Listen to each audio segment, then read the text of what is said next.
Welcome back to the Clash of Clans Day 2 for the World Championship Qualifiers. I'm Carbon Finn, joined here with Itsu. We're going to be breaking down who's going to be getting that golden ticket. Itsu, I'm ready. How about you?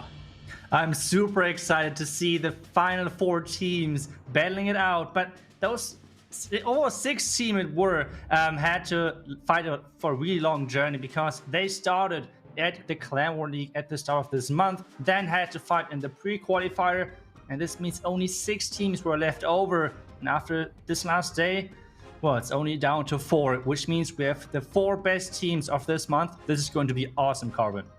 Absolutely. They're trying to get that coveted golden ticket. We saw alternate attacks last month, finishing in first and taking home that prize. So we'll be finding out who for Season 2 this month. But if you come in second place, you will still have another shot at trying to get that silver ticket. And still, there's a lot on the line in terms of the prize pool.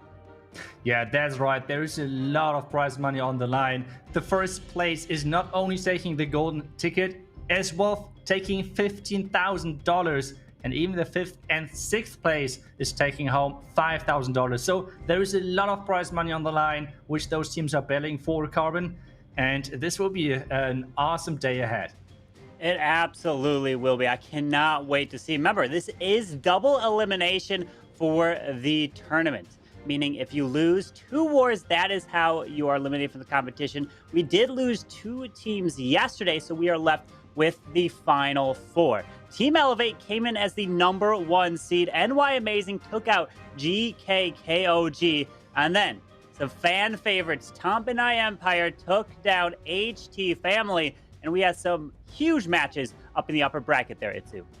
Yeah, that's right. Team Elevate facing off against NY Amazing and Team Elevate is taking down the Amazing team. And then with Darkest Muzan losing to the fan favorites Tompanai Empire and Carbon. Those were some incredible matches in the lower bracket.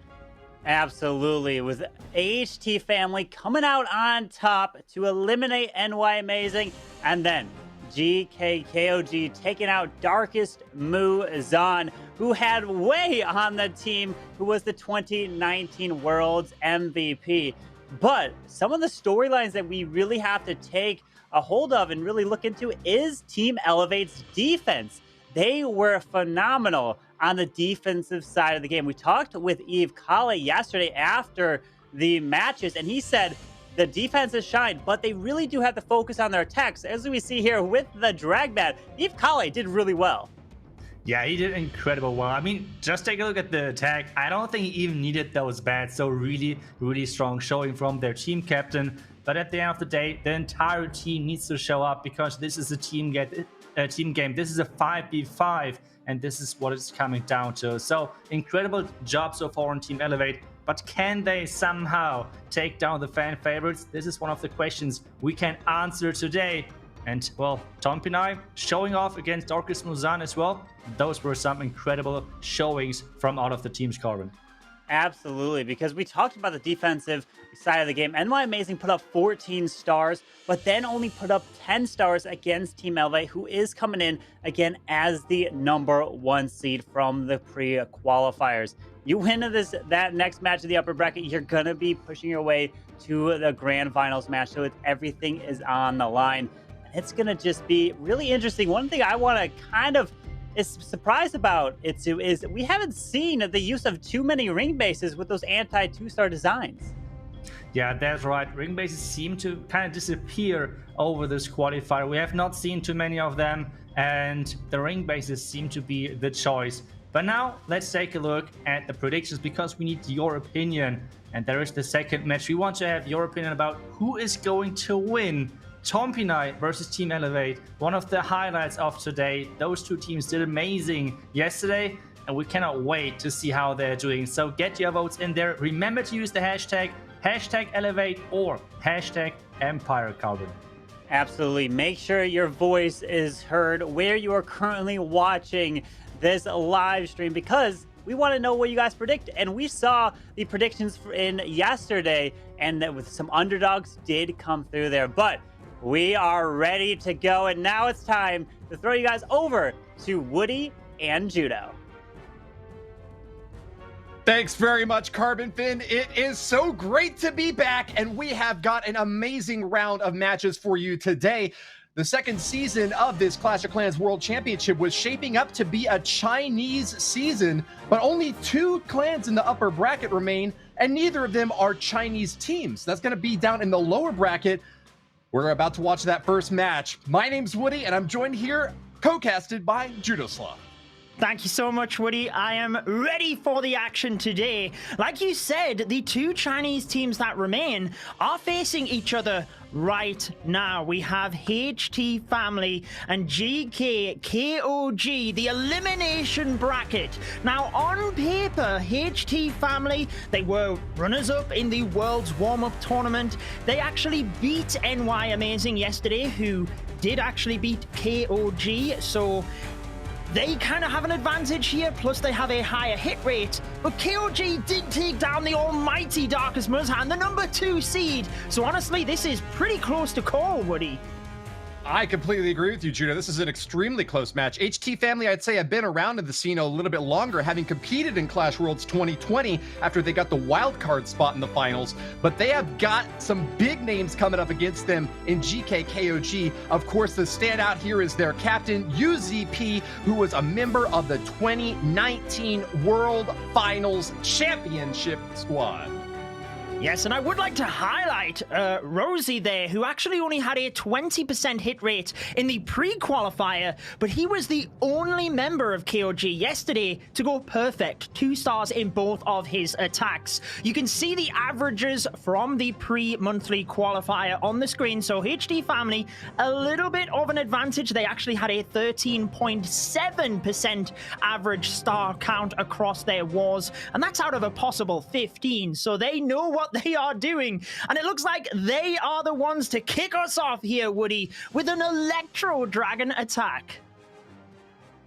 Interesting to see a swap back to Electro Dragon. We'd seen a lot more QC Dragon Riders yesterday. That new troop released just a few weeks ago, but Electro Dragons can still get lots of value, especially if they're able to chain that damage onto multiple targets at once. Of course, everyone watching in the competitive scene knows that the first 2 stars are earned by destroying 50% of the base, and the Town Hall, that coveted 3rd star, earned by total destruction of 100%. The winning team will be the one that has more stars at the end of 5 attacks each, and if we go down to a tiebreaker, it'll be overall destruction, and then total time spent on attacks. Haven't seen that tiebreaker yet, though, Judo.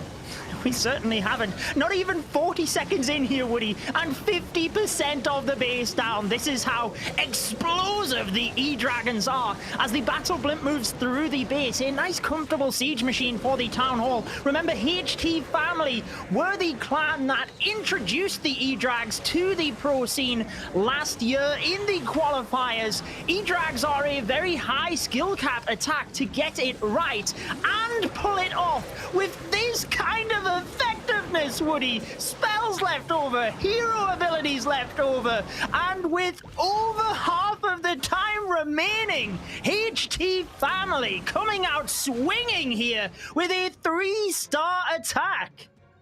King K clapping his hands and smacking his lips as he saw that battle blimp float right over the Town Hall. Electro Dragons perfectly spread out to maximize their damage and claim a really clear and convincing victory in that first hit. 1 minute 19 seconds. You mentioned, Woody, that it comes down to stars, percentage, and then time. HT Family certainly looking at that as a possibility, because that is probably the fastest attack we have ever seen in a Clash of Clans World Championship matchup.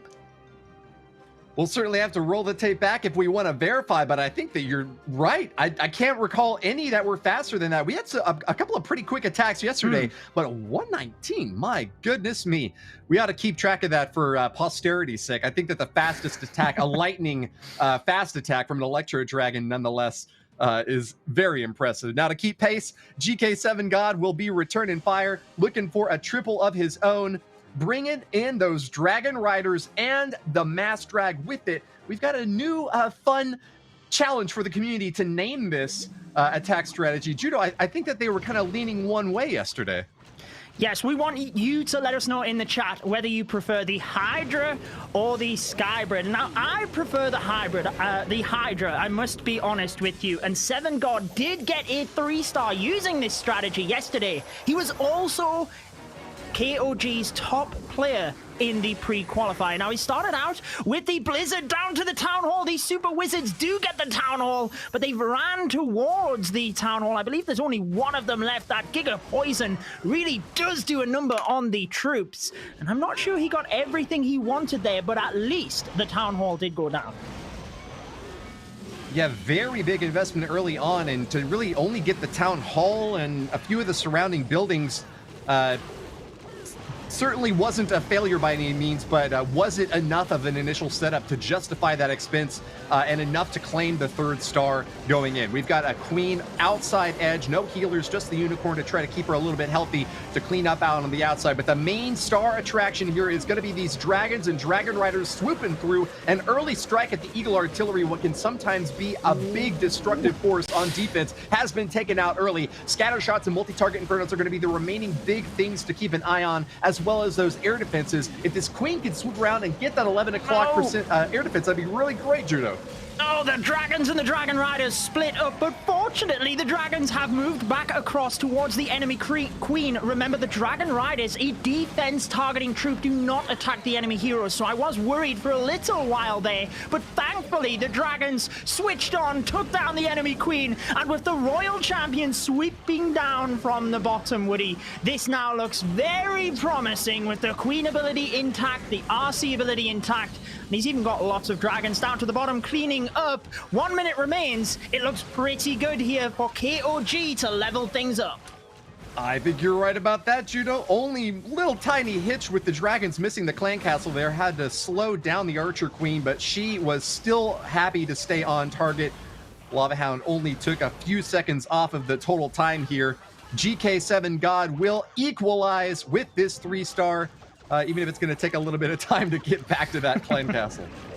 Yes, and let's reiterate, this is elimination stage. We are in the lower bracket, starting off with that matchup before we move back to the upper bracket. So whoever loses this goes home. And let's be honest, neither of the clans want that. And they have had a little bit of time to study the other team. Yesterday, when they were knocked to the lower bracket, they did have to battle straight away. Whereas today, they know who they were going up against in this first match. So it's interesting that they both start out with a 3-star. Maybe that extra time to prepare is showing off. Quick replay where you get to see that early strike, the Blizzard taking down the Town Hall and setting up for the remaining sweep here. Heroes along the top edge and the main phase of that army down at the 6 o'clock position and swooping back around clockwise. A 2-minute and 30-second attack, not coming close on time at all. So very well executed. A great plan from Seven God to keep things off to a fiery start so far, Judo. We have got a 3-3. And it is now anyone's game. But if anyone is going to turn it up, it's gonna be Fire. He is absolutely the MVP of this HT family squad, if you ask me. 2.9 average stars. That means 6 triples out of his 7 attacks in the pre-qualifiers. And he has had back-to-back triples in his previous 2 wars. He is on fire. He certainly is, and one of those triples yesterday was using this attack strategy. The new meta, let's go with the Hydra for this one, Woody, but he's mixing in some bat spells here as well, which we did see once or twice yesterday. Starts out with his heroes to the north of the base. I like that the Royal Champion has taken down the left-hand side. We have the King and the Queen charging in towards the right. That multi-target Inferno will go down momentarily. He's just trying to set up a bit of pathing here for his Dragons and Dragon Riders. Yeah, great read on those bat spells. The 5 of them work wonders against potentially that single target Inferno or air defenses on the bottom. As long as you can keep them away or freeze any splash defenses that might be able to target onto them, they are a really great complement for any Dragon attacks. Dragon Riders, of course, love them too. They're going to be mixing it up and coming in from the top left corner. Rage Spell already deployed to try to get them onto that scatter shot as quick as possible. Lots of splash damage moving in, but they are prepped and ready for the fight. It's an Eternal Toad to protect as the multi-target Inferno locks on. Battle Blimp makes it all the way to the Town Hall and drops its payload. That's going to be the second star, Judo.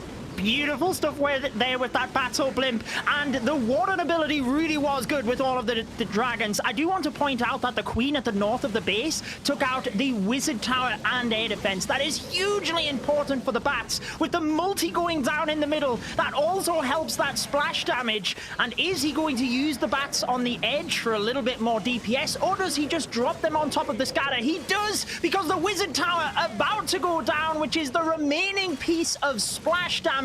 Now the bats can just fan out around the rest of the defenses, protect these dragons, and honestly, again, this looks pretty good for Fire of HT family. An easy snack for Fire, conflagration and burnination across the countryside. The 3-star will be claimed in just a few more quick seconds as we eliminate the last stage of defenses here. Time coming a little bit close here, but shouldn't be too much of an issue for these dragons. Dishing out maximum damage. He does lose a dragon there, and it's getting a little bit iffy.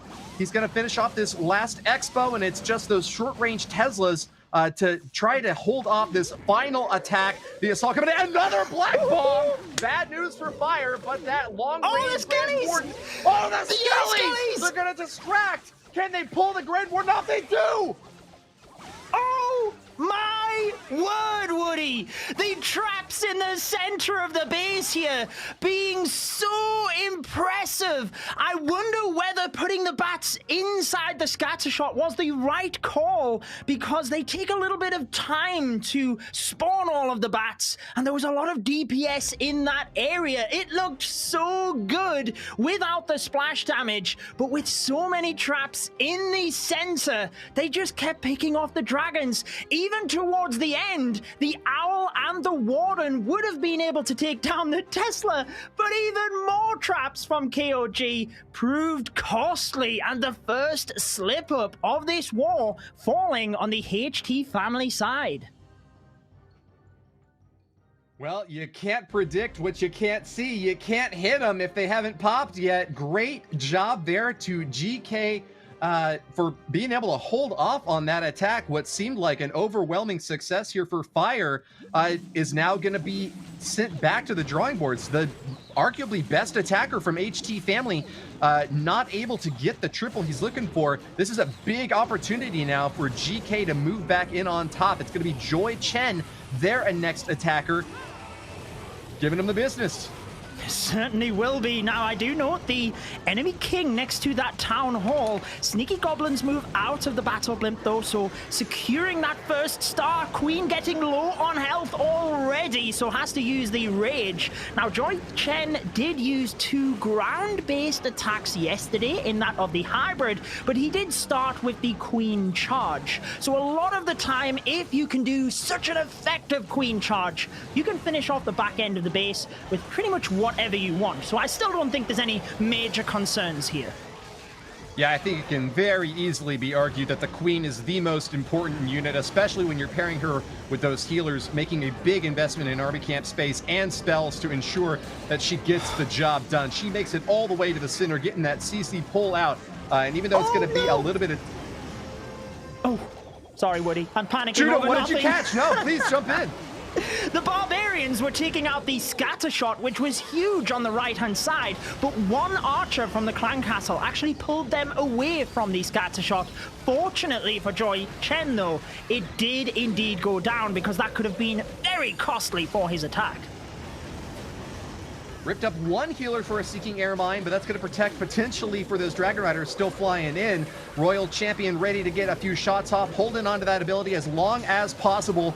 A key move for the late game at finishing off defenses that are spread out around this base. Joy Chen looks cleared for landing as the Dragon Riders still healthy and targeting directly onto those defenses. Are going to get another few shots off here. Royal Champion getting low though. She's about to have to pop her shield ability. It's going to be coming off very shortly. Boom! There it goes. Knocks out a Wizard Tower and those Builder Huts on the backside. This is looking clean.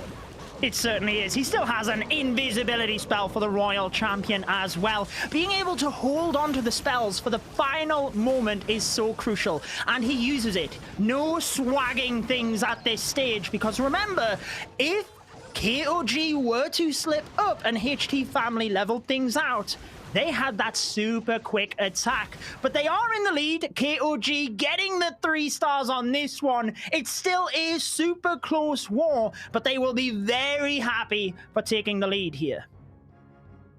Well, the standard win condition from yesterday was picking up at least 13 stars. It looks like GK is well on their way to getting that with their second 3-star in a row. Not easy coasting just yet, but they have a lot of reasons to be confident thanks to that hit from Joy Chen. The QC Dragon Riders, one of the newest, most popular attack strats to emerge in the past few weeks. Yes, and to me, Woody, seems like both of these teams really handled the pressure well, because when they were in the upper bracket, KOG only put up 11 stars, HT family 12, but then when they got knocked to the lower bracket, they both put up a 14-star war. So they really can handle the pressure well, and it is Jinmu that is up for HT family. He did get 2 3-stars yesterday, but he was using ground attacks as well in that of the P.E.K.K.A. Smash. Feels like switching it up today to the Dragon Riders. GKKOG also feels to me like the most swingy clan in this competition. They had an 11-14 loss against NY Amazing yesterday, but then they completely flipped the script and got a 14-11 win against Darkest Muzan. They take really big risks, and so far it's paid off in this war. But Jinmu from HT family, the next attacker to try to get his squad back on top, might be the best hope that this clan has. He picked up a couple of 3-stars on his own, just the same as Fire did in the last 2 wars from yesterday, and is, I think, widely considered to be one of the best players in this tournament, not just on the HT family lineup. He's got an excellent aerial assault and is backing up a strat that we've seen. I think I heard 80% of the attacks yesterday were from the skies, and so keeping to the theme is Jinmu, now starting his main phase over on the right corner. Certainly with the air update, it was impacting the attack strategies yesterday. I'm watching Jinmu very closely. I love that we have the webcams, and he has not budged. The poker face on this man is incredible. Even when he lost a healer earlier on, did not phase him. He looks very calm as the Dragon Riders move on in. I love the Barbarian King just breaking into that bottom compartment to try and get the scatter shot and that air defense. Now we see the Battle Blimp moving on through. He's raging the Queen at the top, concentrating on so many different factors here. Where is this Grand Warden ability? There it is to protect the Battle Blimp through. And as long as this gets the Town Hall, that single target Inferno, then it looks pretty good for Jinmu of HT family. All but guaranteed. Now that the Rage and Freeze have dropped right on that Town Hall, the 2nd star is claimed, and with plenty of firepower still remaining, including that Archer Queen ability, is held on for the entire round so far. Jinmu is on the way to a 3-star. I feel quite confident, even with skeleton traps triggering right in the center there. That's not going to be enough to stop Jinmu. Yes, they are not going to let those skeleton traps factor into this attack. It was devastating on the last one, but made sure that this one was the 3-star, exactly what they needed, keeping the pressure on KOG. Let's be real, they do have the perfect hit rate at the moment, but if they were to slip up, HT family have that massive percentage 2-star attack, which would no doubt put them in the lead. Yeah, anything short of a triple, and it's basically going to be HT family falling behind now. Can they keep up such incredible performance time after time? You know, they picked up 14 stars in their 2nd war from yesterday, so it's certainly not out of their reach. But they weren't necessarily the strongest team in terms of what am I saying? No, they were the strongest team in terms of average stars coming in from the pre-qualifier. They had 13.7 average stars, in fact. So really strong on offense. But if they're showing it's NY Amazing is any suggestion of their defense, it might not be the best in this tournament this month, Judah. Yes, HT Family had the best all-around stats from the pre-qualifier. There was actually only Tompanai, which had a higher average destruction than them. But we do have a Super Witch attack here. It's a little bit off the meta, I would say, but this is Kwan's favorite attack, and we seen him 3-star with it yesterday, so I'm interested as to whether he can get this to work again. But he's lost 2 healers already, Woody, which is huge for a ground-based attack. You really need those witches, and you can see his reaction there. Panic setting in at this stage, and I'm not sure how he can do this. That is very, very costly. A really brutal slap in the face, especially with Super Witches requiring so much time to go the distance. Still, he's going to give it his all. The Battle Blimp makes it into the Town Hall. A giant bomb explodes, but the payload will still be delivered. Chipping damage in bit by bit. The Town Hall is finished off, and the main phase of the attack seems to be starting soon from the top left corner. He's already deployed his jump spell and will very shortly after be following in with the attack. Here they come. The Super Witches have been dropped, and they will be spawning up those big boys momentarily. Oh, I'm a little bit concerned on time here, Woody. I must admit the Super Witches were dropped at 1 minute and 40. Normally, we like to see Super Witches around about the 2-minute mark because, like you said, they are quite a slow troop. Now, as long as the healers he has remaining is enough to keep all 4 Super Witches alive, then he could still get this done. Because since they are such a huge housing space investment, you really do need the DPS that you get from having multiple of them. I note that 1 is very low on health, but it's clinging on here, and he is just about getting through this base. Judo, I have a question for you. I noticed that this jump spell here dropped by Kian did not open up that right corner compartment, or did it just barely? I think the one to the multi-target Inferno, it has not, because he really needed to force the troops down towards the single target Inferno first. The Queen can reach the multi-target Inferno from the inside compartment. She's not quite going there. Royal Champion moves on in. He's still got a couple of spells, but as you can see, Woody, time is ticking. Now the percentage is going up fast. I still think this looks pretty good for him, to be honest, if he can use the Royal Champion ability and the spells, get the remaining cleanup troops in, but he still has troops. With only 12 seconds remaining, he's holding the Royal Champion ability for as long as possible, but is it enough? 5, 4, 3, oh my word, it is going to be a time fail, but it's a 99%, Woody, which means KOG are 1 percentage point in the lead at this stage. I didn't think it was possible for KOG to miss the 3-star and still stay ahead, but they have managed to do the one sole attack that could do it, a 2-star 99%. GKKOG will have the slimmest of an advantage, but HT Family have breathed a big sigh of relief seeing their defenses finally hold up, even if it was just, what was that, a single gold mine on the outside. And he just about took out that final building as the buzzer was ticking down. Imagine if it was the 98%, yes, the stars, the percentage would have been aligned, but remember that first attack from HT Family, 1 minute and 19, their average attack time would have been so much quicker. So that 1 percentage point means they are behind when they would have been in the lead. This is how close the matchup is, and we have ICU. He is a very experienced attacker. He's been one of the core members of HT Family since they charged into the esports scene last year's qualifiers, and he did use this exact attack strategy yesterday, Woody, for the 3 stars. And actually, I'm looking at the percentage down the bottom. It all looks tied up to our little scoreboard, but we know KOG is that 1 percentage point in the lead.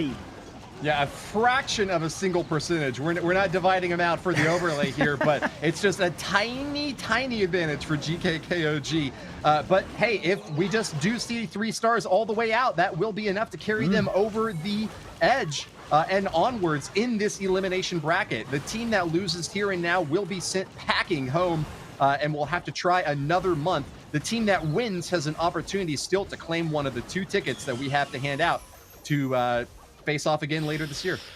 Oh, I'm considering, I'm not sure whether he wanted a little bit more from the Royal Champion here. That central multi-inferno, he's missed it. I thought maybe he would try and freeze something there to try and get it, because it's very low in health.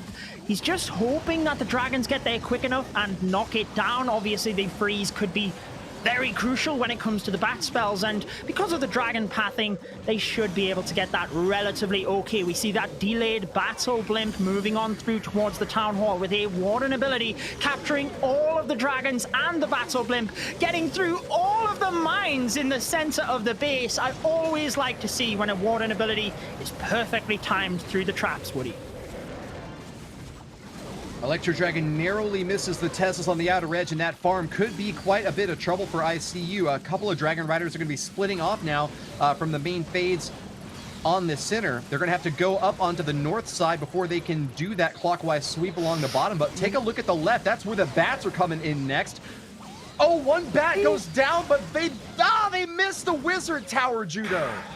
That Wizard Tower is on a tiny little bit of health. One dragon was tanking it. Unfortunately, majority of the bats are out of range, Woody. Okay. Fantastic stuff here as the bats move on through. You can see the tension in ICU's eyes as the bats are caught in the tornado trap. They will go down. He would have liked those to help with cleanup, because there are some buildings to the top of the base, and everything seems to be caught on the king here. But with pretty much 30 seconds left, I still think he's got it. You can see the celebrations coming on through. So HT family keeping the pressure on here. And I do want to point out for anybody watching, if you were to watch this back, you could see there was a lot less DPS on this attack. That is damage from the defenses around where he put the bat spells in. That is how they survived. Got him the 3 stars, and HT family keeping the dream alive here, Woody. Hats off to you, ICU. An excellent performance here.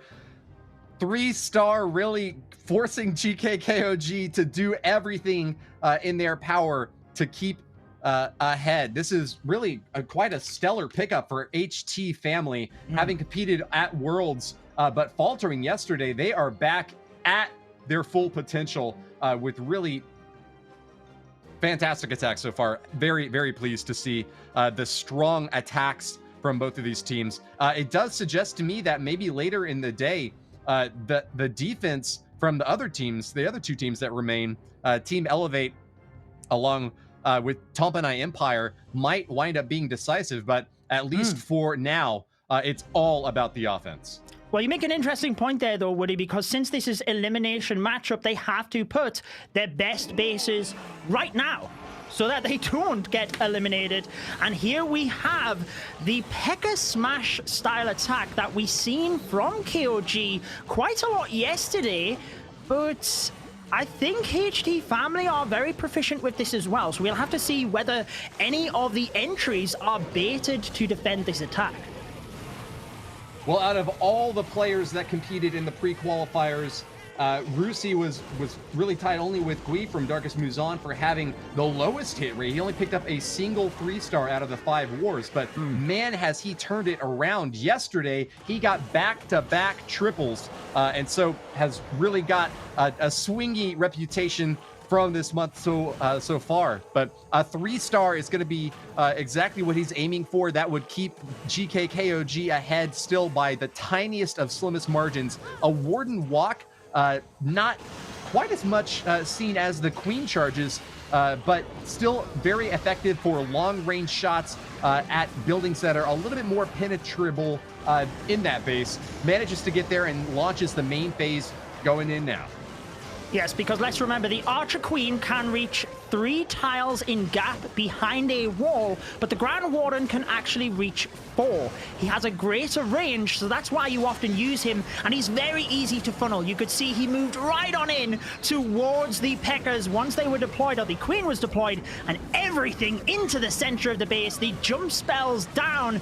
The healers are sticking with the main pack, which is good, but honestly, the one healer moving down to this...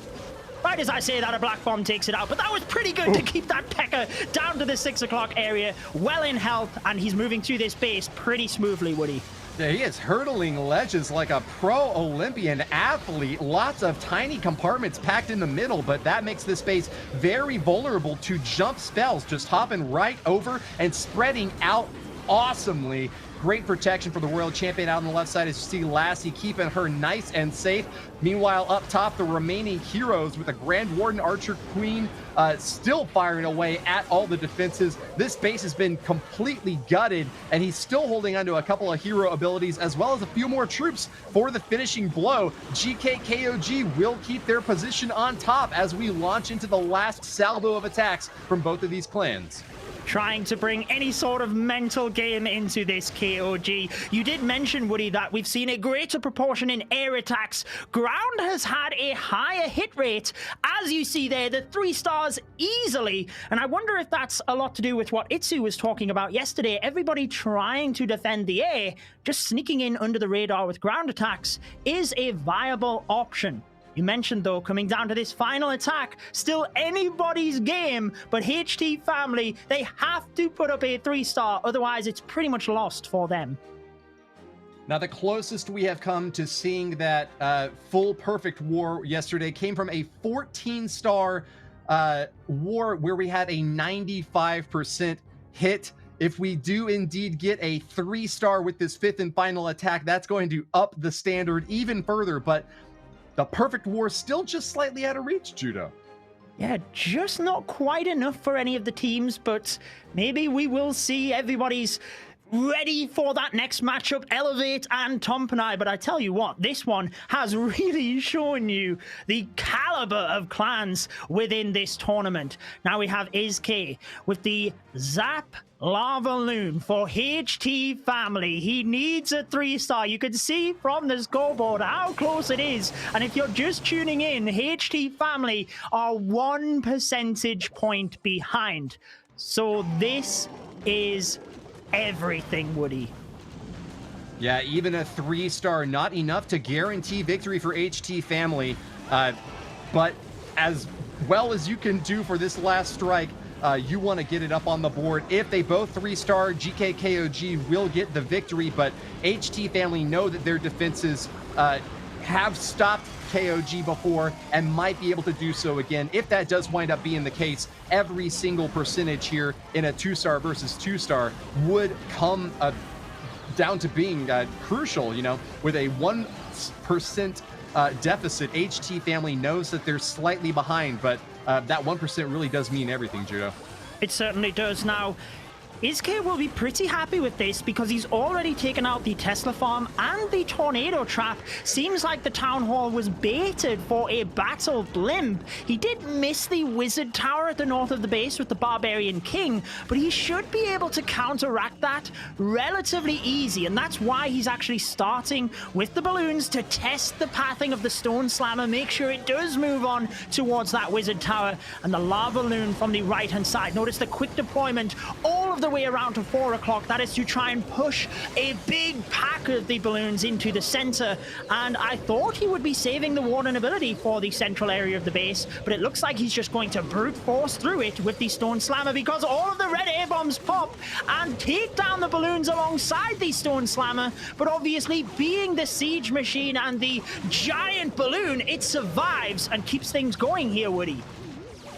We also see an Expo up top getting repaired now. IzK kind of missing another opportunity there to strike. It is a ground targeting Expo, though, so it's not necessarily the most important thing here. But keep an eye on the main phase of the attack, protected by this Grand Warden. That Eternal Tome used up early on, as you mentioned there. But, oh, they are just taking a beating from Wizard Towers. Builder Huts still standing up.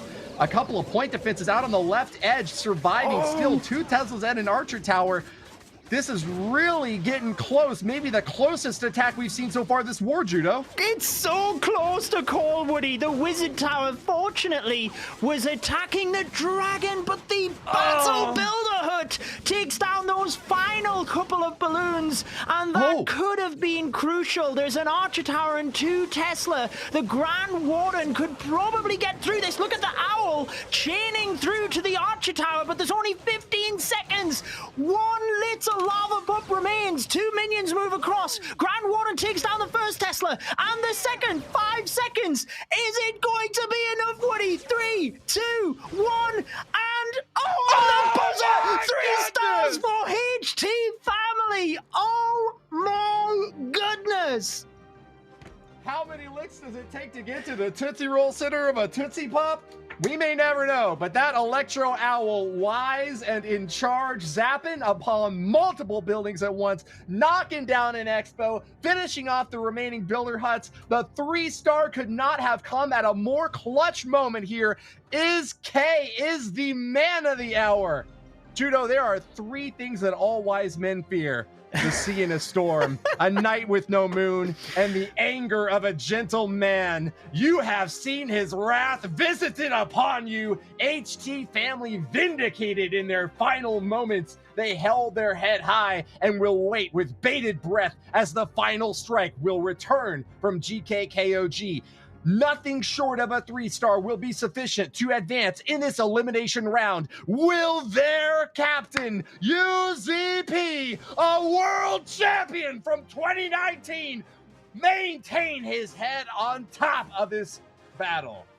He has the experience, Woody. His pre-match ritual is to try and relax before his attack. Do you think he could do that in this situation? Elimination matchup. HT Family with that 1 percentage point. He knows anything other than a 3-star. 99% too, it's not enough. Starting out with the Barbarian King, diving into that area for the multi-target Inferno, and he's got the Queen on the outside of the base, just moving in slowly. Headhunters move across, and he just needs to keep calm during this attack. UZP has the experience of that world final stage. The stakes have only been higher for him at that moment, but for his team now, for GKKOG, a relative newcomer having formed just at the end of 2020 and recently beginning to participate in community events, this is their time to shine. This is their time to build up a reputation, qualifying for the Clash of Clans World Championship in just the 2nd season on the heels of amazing other squads like Alternate Attacks and MCES. They are looking to make a name for themselves, and with the head up over HT Family, they could right here and now establish their name as a force to be contended with. It is fantastic the way that UZP is controlling his Queen through this area. Wall breaks are perfect. You can see the minions just sneaking in to clean up the outside. And the next wall break allows the Queen into that little compartment. Meanwhile, he knows that time could be a factor, so he's starting the Dragon Riders at the top. Remember, at the bottom left of your screen, it does say he needs the 3-star here to win this matchup. Dragon Riders are getting through this area, and he's yet to deploy the battle blimp. He's actually used the Warden ability, which, like I was going to say, means he's sending the battle blimp from the bottom over the top of the Queen. That actually will test for the healers. There's the Black Mine. He should be able to get this Town Hall. Dragon Rider's looking good at the top, but there is a single target Inferno to deal with. The RC ability and the invisibility is going to be crucial here, Woody. Needs to protect these Dragon Riders, but the single target Inferno heats one of them up, burns it down. That invisibility spell might not have gotten as much value as he was hoping for. Ooh. He is being blocked and battered, but he's almost got it at the very end. This Archer Queen could be the hero of the day, but walls and walls separate her from her final target. 25 seconds left in the most important war of GKKOG's competitive season.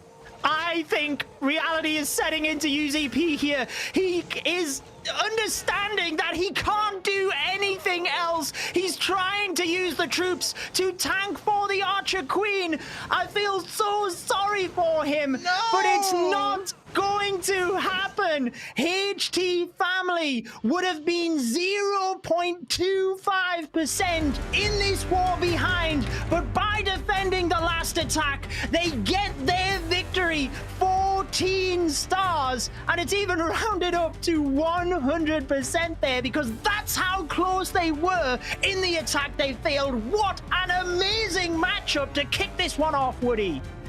The Kings stand atop the hill. They've been assaulted by the best in the biz, but HT family remain on the top and the Chinese leaderboard for this month alone. They are the last remaining contenders from the country. Congratulations to HT family, who will advance on in the lower bracket. They'll be waiting in the wings to find out which team from the upper side is going to drop down to face off against them next, Judo. They certainly will. And I don't know about you, Woody, but I could do with taking a breath here. So we should invite our good friend Itsu, who can try his best to select one of those attacks. Itsu, what have you got for us, buddy?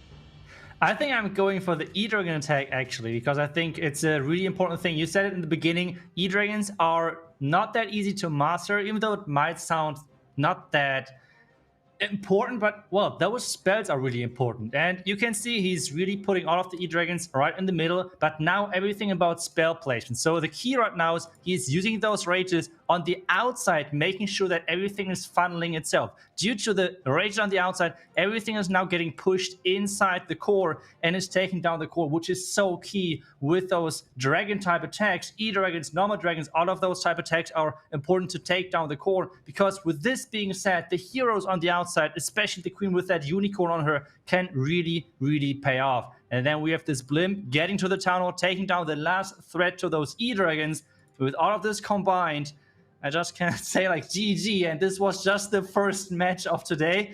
Like, come on, this is going to be wild.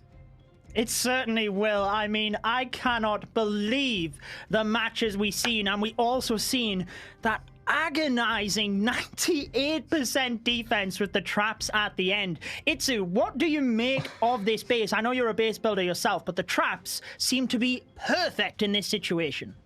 Yeah, like right now, still like with the lightnings on the table, you do not want to give away like a lot of value. But at the same time, you do want to have like a heavy core, because right now with the dragons, if you can take down the core for free, it's not that easy. And that's why Tesla are in place, because those Tesla, you cannot lightning them in the beginning. It's really risky to kind of gamble on them being there with like luring up with the skeleton trap. So really, really nicely done with the skeleton spell. Really nicely done on the base building side. Well, that was the important defense for this match.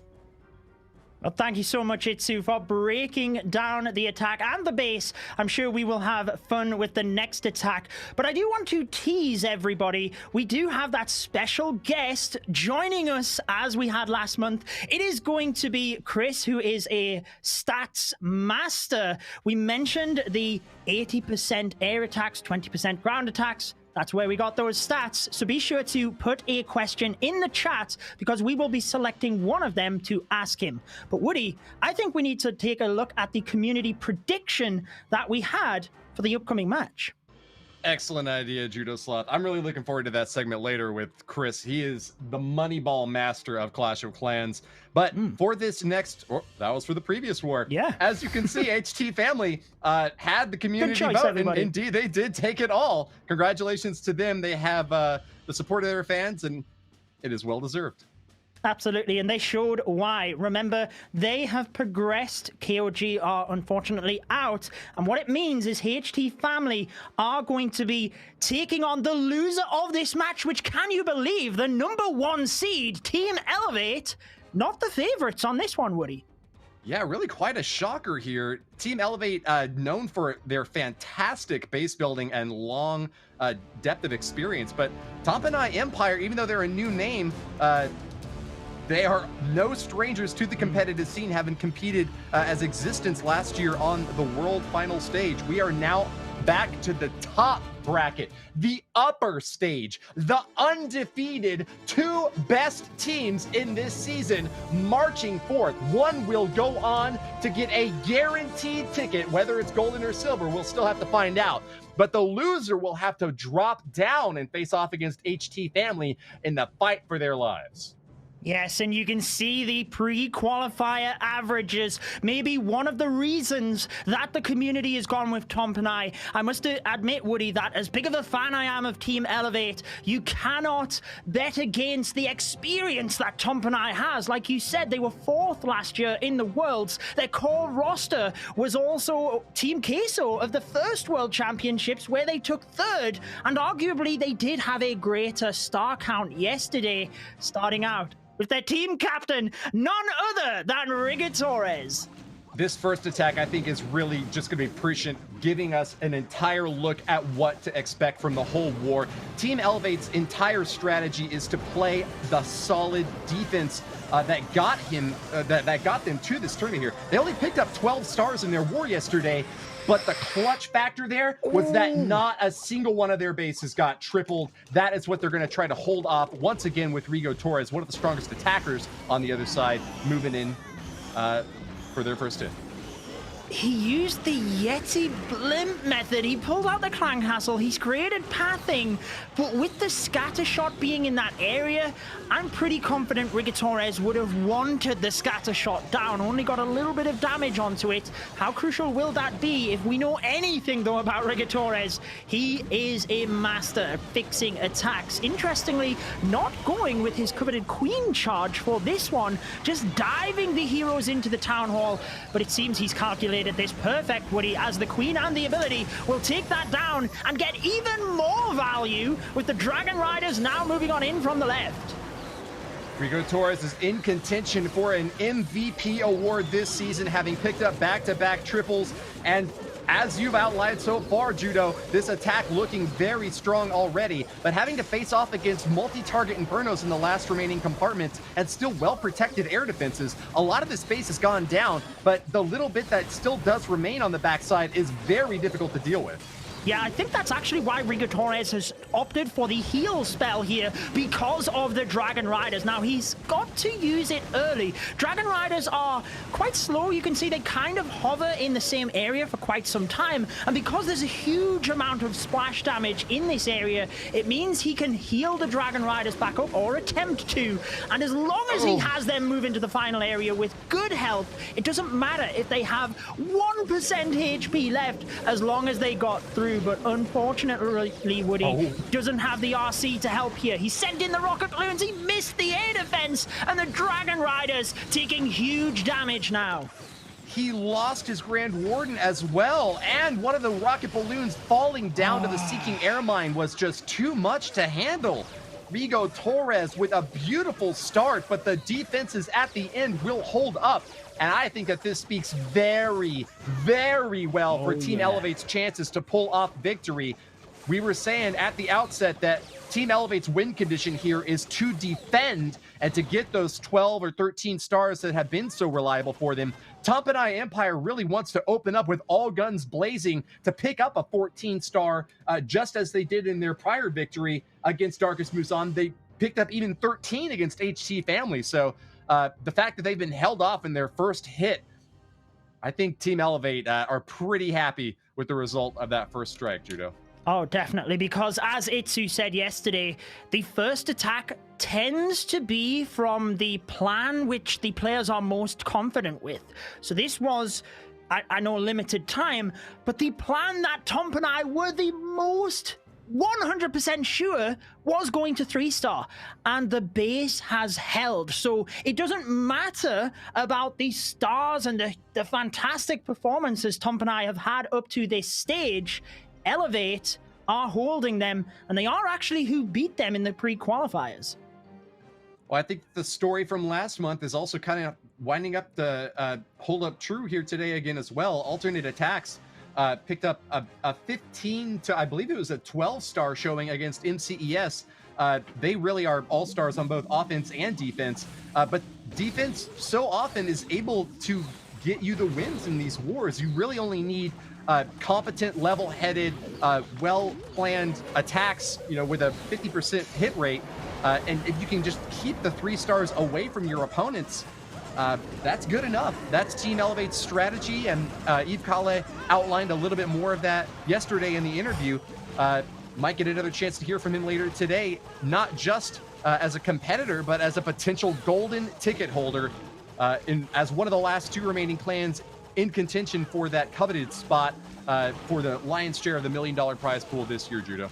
Time will tell. They are one of the 3 teams remaining. I have to say that the Yeti blimp he used got amazing value to that compartment just to the left of the Queen, and he's charging in nicely. One of the balloons already set off a seeking air mine. That's why he's sending another, just to make sure this area isn't significantly trapped. And look at the super wall break, just allowing the Queen out and then in. Probably going to try and use something, I would think, to funnel the gold mines. And yes, just as I say that, the Barbarian King is used because he's already opened up a compartment to the bottom for the King to dive in. Another black bomb is found from the balloon, and also the tornado trap adapts with the invisibility and the rage. I can't even keep up right now, Woody. Eve Kale is doing fantastic. Brilliant reads and excellent Coco Loon catching that seeking air mine. The healers are still all healthy and happy in the back. Those builder huts, unfortunately, not going to get any value at all helping out the town hall, as they're just kind of sitting there waiting to be popped down one by one by this Archer Queen. Moving on in, he's pulled out that skeleton trap as well, and so it seems like there's nothing that can really surprise or shake Eve Kala. He's starting up his main phase hit now as the Dragon Riders soar through on the top corner, pulling out a Lava Hound, but they're just going to ignore it entirely. They focus on defenses, and so that'll just be a big obstacle for the Electro Owl to have to deal with now. Oh yeah, he took a lot of damage to the Royal Champion there because the Dragon Riders cannot help out in taking the Clan Castle troops down, so he was relying on the Royal Champion and the Owl. You can see the RC with such little health now. She's actually moved on into the center to get that multi, but the ability will be forced momentarily. Look at the bottom of the screen though, Woody. That Queen is still going. The MVP of this attack, 2 freeze spells, using it to protect his Queen. Headhunters on the King. Only time can stop Eve Kale now. Time may very well stop him, though. With only 15 seconds left, I gotta wonder, could he have gotten more value with that freeze spell, kept a few more troops alive, and ensured a 3-star strike? He's surpassed now the 94% that Top and I Empire were able to put out, but I don't think this 3-star is looking very likely. Time is out, and Eve Kala with a 97% 2-star has put his team in the lead, but coming up just a bit short of the overwhelming surge that they were likely hoping for. Like you said, if the bases hold, they need to then take advantage of that with the 3 stars. Eve Kale won't be too disappointed there. Like you said, it's a great attack. Gives them a little bit of momentum, I guess, moving in. And 97% is definitely nothing to sniff at. But if we were to compare that to the first war, obviously you can see the bases holding up here a lot stronger in this second matchup. And it will be Tomp and I to try and put the pressure on with their next attack. Well, I'm excited to see who they try to throw at Team Elevate next. No one has managed to triple a base that Team Elevate has put up there. As the number 1 seed facing off against the number 3 seed, we certainly expect from their pre-qualifier performance that these are the best in the business. Will Almwallen, the next striker, be the one to come back over the top? He got 7 3-star hits out of the 11 total attacks that he had in the pre-qualifier this month. A very high hit rate, to be sure, and has performed well so far this month. But will he be able to get out back on top and keep up the performance from yesterday? He did manage to get the 3-star against Darkest Muzan in that 14-12 showing. Yes, it was a Zap Dragon attack, so this one not too dissimilar, using the lightning spells very nicely on that right-hand side compartment, taking out the Eagle early on, and the Queen has just been able to help clear out that area. This one obviously being the Dragon Riders in replacement of the dragons he used yesterday, so he does have to be careful on that. However, you can see all of the heroes in this central compartment with the Clan Castle, and that is where he is diving his heroes to take care of that. And then the Dragon Riders can concentrate on the defenses. I think this is a wise move by Almwallen. A dangerous point of engagement, but perfectly... Oh, the Archer Queen goes down! Oh, wow. A really early quick loss for Almwallen. Actually, unfortunately, it seemed like he had a really great positioning there, but the Royal Champion and Barbarian King on the other side holding up, maybe thanks to the super minions. What do you think, Judo? Yeah, it definitely stalled them up. Now, he has 4 headhunters, so he can easily take care of the heroes, but obviously losing the queen is not ideal in this situation. I still think he's got enough Dragon Riders to deal with it because he didn't take the healers per se for his queen, and the Dragon Riders get the Town Hall. They move on in. There's traps there, but they have split now, and it's all about the 3 Dragon Riders to the left-hand side. Can they move in on these final defenses? Almwallen cannot do anything else at this stage. You can see just staring at his device as the Dragon Riders move on in. He's got no spells, no troops, no nothing, but 50 seconds remaining. The final defense goes down, and I think time should be okay here. He looks disappointed, though, Woody. He lost his Grand Warden to a super minion who was just pulverizing rocket fire after rocket. But yeah, I think you're right. There's nothing to be disappointed about at all. He's got lots of cleanup along the outer edges, and time is not even close to being a factor. Almwallen wiping sweat from his brow, but whew, the 3-star claimed finally. Team Elevate's bases are showing some signs of weakness as Tompanai Empire can raise their banner high once again, now in the lead in this war. Certainly, and I think that probably shows to you, to be honest, the pressure and the caliber that they put on themselves, because Almwallen, you know, took down that base pretty comfortably, and yet he wanted to do even better. He wanted to send a message to Team Elevate that they were ready to go, and well, Almwallen of Spain, as you can see there, getting the 3-star and putting Tompanai Empire in the lead.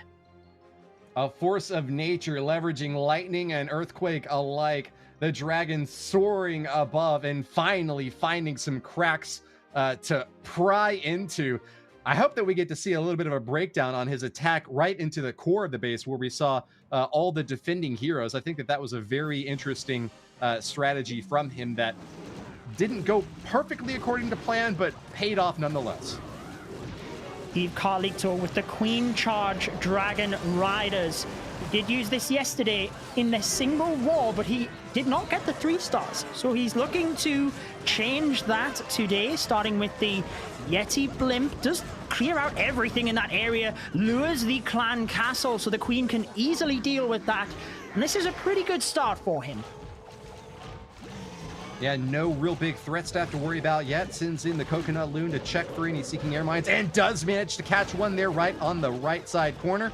Poison Spell is ticking away at some of the pups and will manage to get, no, doesn't kill them off, but Queen is looking healthy and has a little bit more time now to help finish off that right side corner. Now for these Dragon Rider attacks, the Queen charge in. Sometimes we'll try to get that Town Hall down. Sometimes we'll just focus instead on key defenses. Air defenses, multi-target Inferno, scatter shots, and Eagles are all really crucial targets to go after. I'm seeing that bottom and top corner as having a lot of juicy opportunities here, but the multi-target Infernos all concentrated on the left side of the map. How would you shape up your attack on this space, Judo? Well, I think with the wall breaks, he's obviously taken the Queen to the Town Hall. He's still got another wall break and started funneling the north of the base. So he's aiming to get the King in towards the scatter shot. And I thought maybe he would wall break the King in, but it looks like he wants the King to just walk into that little compartment and save the wall break to maybe get the Queen to the center, which if he can do that, is totally next level, Woody. He's got to rage the Queen now because she's inside that very powerful poison of the Town Hall, and the ability has been used. He's got good value here though, and the Dragon Riders moving on in as the Headhunters take down the enemy Queen.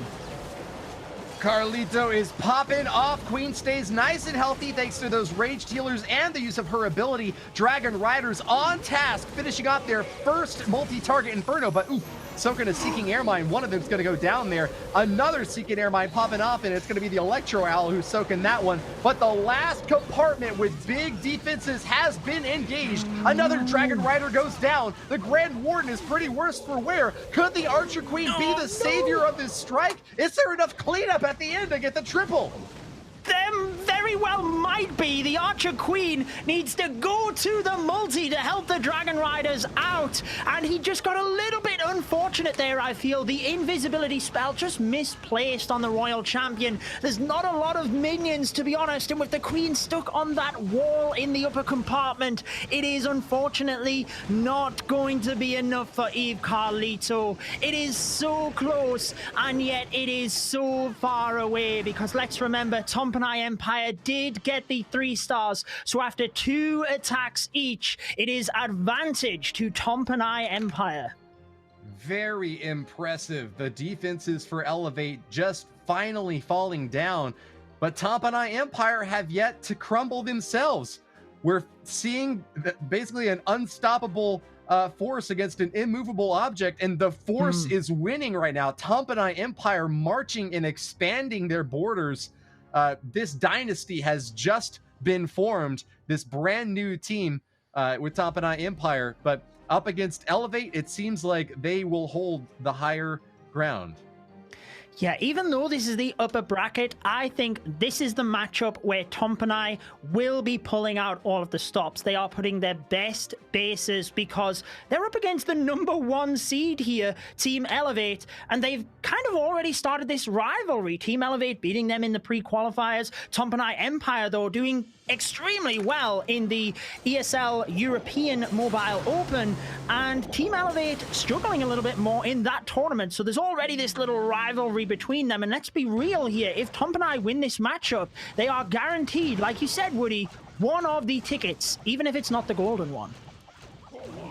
This very well could have been a grand finals match for this month, and yet we're seeing it as a privilege just early on in the upper bracket. An opportunity could open up for these two teams to face off again if one of them goes down to the bottom and is victorious over HT Family, but neither one of them wants to be in the deficit position if that were to happen. Because this is a double elimination tournament, the team that wins here right now will hold on to their second life going into the grand finals with the ability to lose and then to come back again still and to face off against the same clan to get the final victory.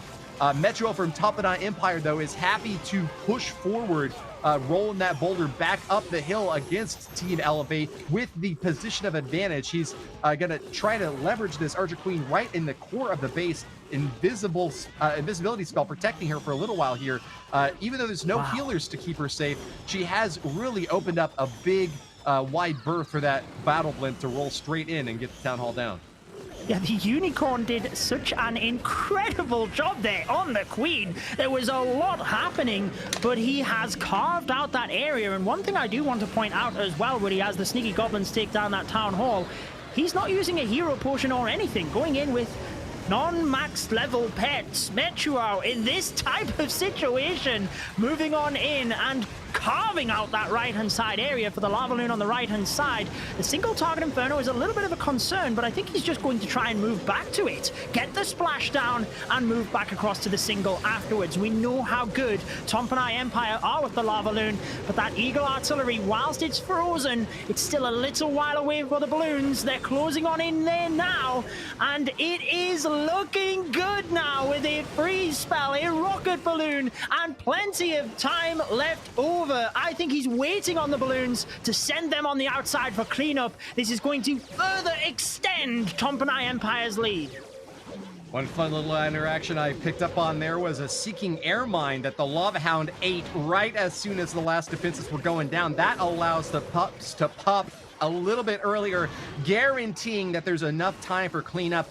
And indeed, Metuo will get the 3-star. Team Elevate falling again and again, descending down the stairs as Tompanai Empire are on an ascendant path.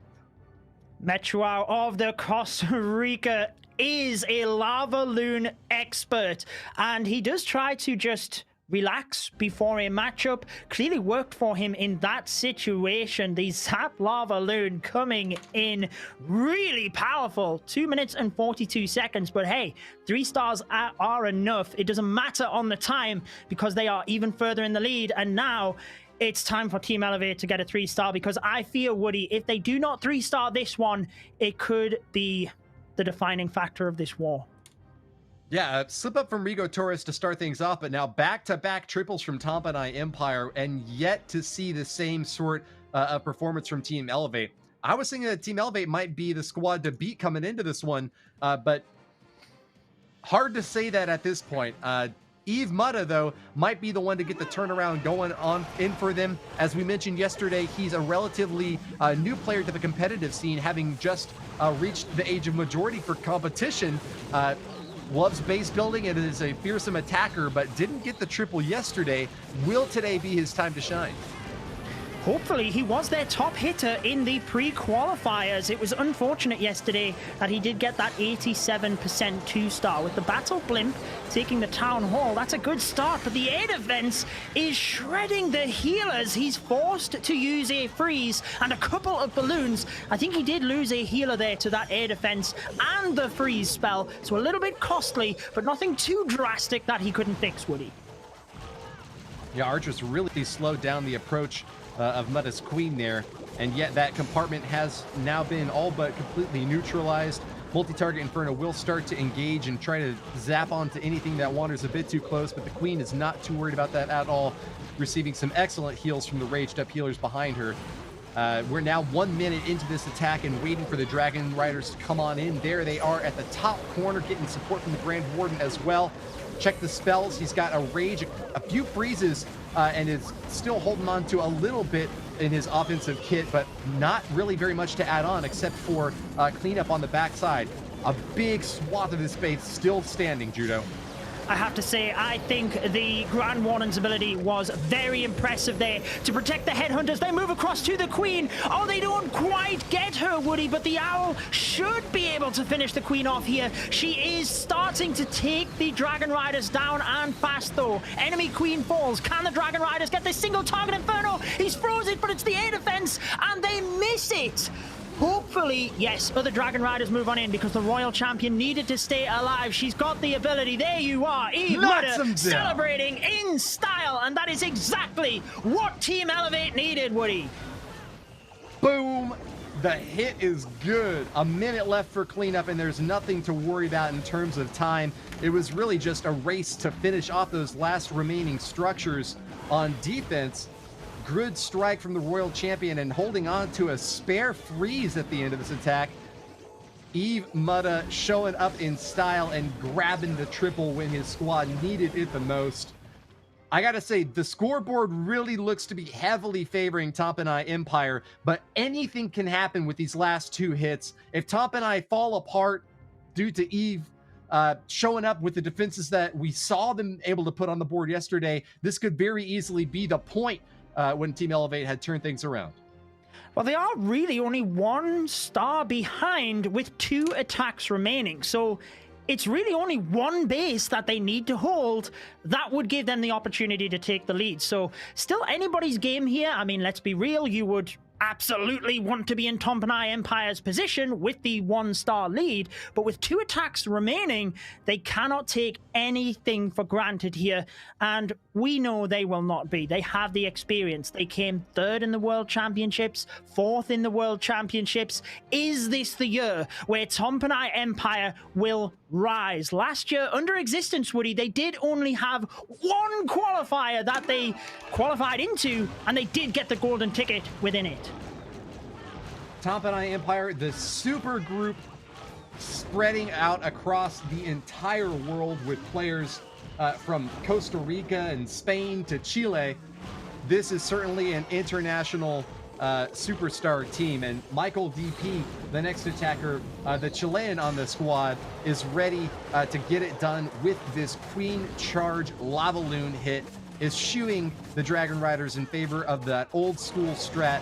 Big, heavy tanking out in front and maximum firepower applied across vast distances thanks to 3 rage spells to keep them on target and going fast. A very good start here, and back-to-back MVP players. Eve Mutta, that we just seen 3-star, the MVP for Team Elevate in their pre-qualifier.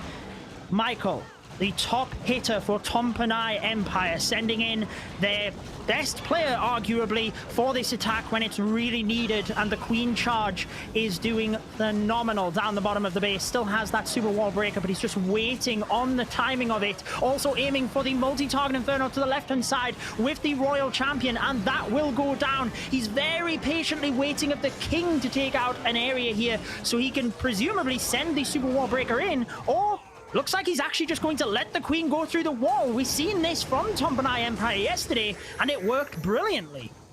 Finds a CC pull at a dangerous time, though. That Queen is going to be engaging. Nice! Finishes off the Inferno Tower before she tracks onto the Lava Hound. That'll keep those healers nice and safe and well protected behind her.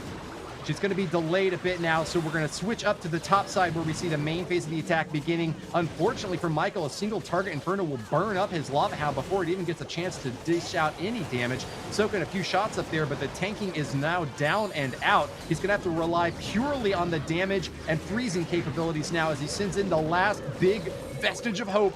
The Stone Slammer catches a Seeking Air Mine right on the far outside. It needs to stay up long and block shots for these balloons. That Wizard Tower could spell doom for them if it locks onto a big pack. He sent the other group in perfect timing though, Woody, to tank it, and he even has a freeze spell in the pocket. I honestly don't know how Tompanai Empire do this. Do they even lose balloons in their Lava Loon attacks? Look at how many are left over, and as if he gets a perfect split here for cleanup as well. If you want to learn the Lava Loon attack, just go rewatch Tompanai Empire's attacks, because they are masters at it, and it starts them into the final two matches with another 3-star, maintaining their lead. Tompanai, they're looking good at this moment, Woody. Well, St. Michael slays the dragon, and Michael DP has taken down a mighty beast as well. Tompanai Empire, with their third triple against the Team Elevate, are now in a commanding lead. It would be quite the upset if Team Elevate were able to pull this thing off at this point. It is still possible. It's not a million miles away, to be honest, but Team Elevate do need to 3-star both of their attacks, and they need their base to hold up. So it's still a possibility. It's definitely not, it's a lot of ifs. you know, one of the biggest comebacks that we've seen. But yes, I totally agree with you. With the experience of Tompanai Empire, you would totally expect them to just finish this one off now. But it's Eve Mark for Team Elevate. He is one of their base builders. He likes to test and bait entries, so he will have had his eye on this one, trying to look if any of the entries for his Queen Charge could be baited. And that is exactly what he's using, the Queen Charge Lava Loon. This is a do-or-die opportunity now for Team Elevate. The triple required to stay in contention against a Tompanai Empire squad that has stomped on them 3 times in a row. Early knockdown of the Town Hall will leave him ready to focus on the rest of the base. He's already got the CC pull as well. A well-insulated Queen along the outer edge will get a poison to help along with those pups. The main phase of the attack, though, is going to be just a single Lava Hound out in front of 24 loons and 13 minions. Very heavy DPS focus.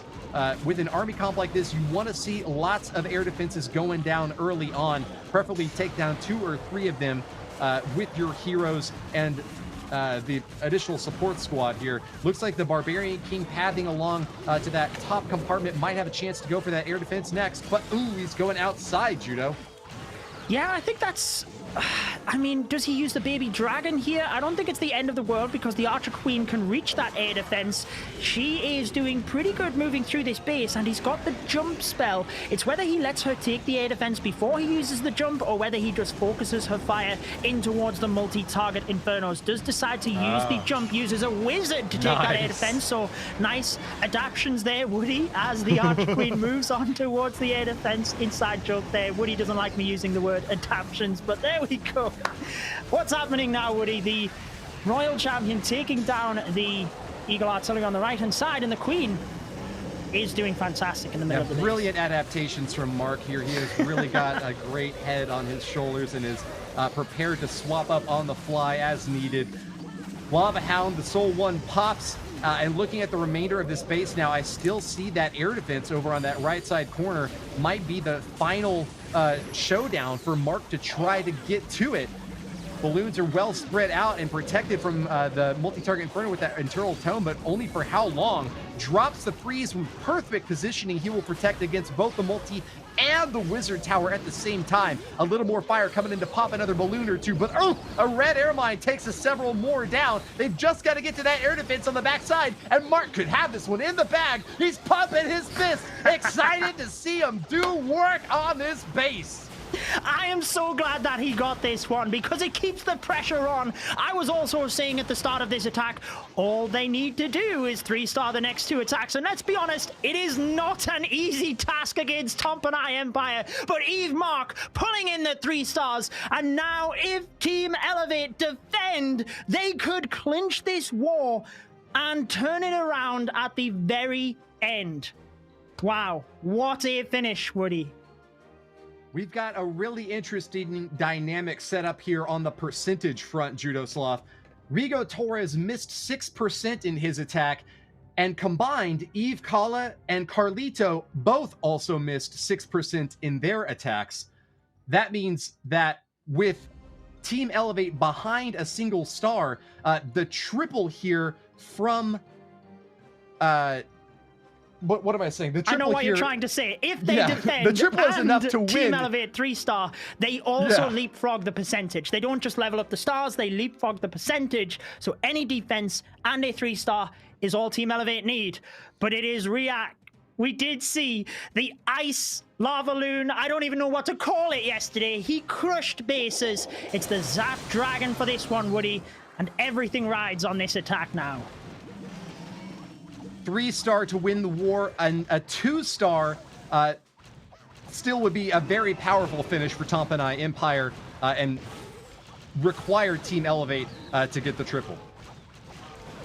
He's got a good start here with the lightning spells, taking out not just the queen, but the scatter shot as well.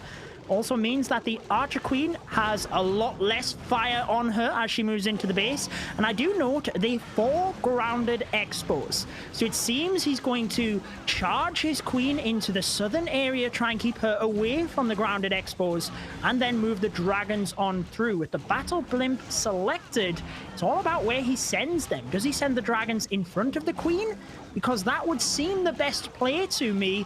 Time will tell as he's slowly just allowing the queen to take out this southern area, create that ever so important pathing for his dragons.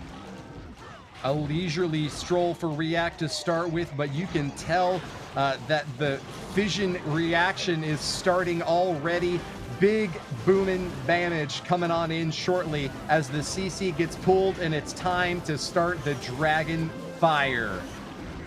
Interestingly uses the Royal Champion to the top of the base, which takes down the sweeper. It also helps the defensive pathing look to force the dragons, even if they start moving to the outside, they would be forced back in towards the town hall as long as he uses, let's say, a baby dragon up to the north of the base, which he does have. But he's actually intending the battle blimp to get the town hall. It moves on through with the warning ability. The rage spell is there to power it forward, and you can notice the defensive placement to where the balloon is, or the battle blimp is popping, means sneaky goblins should easily get the town hall. Dragons are shredding this base, and he even has rocket balloons from the inside.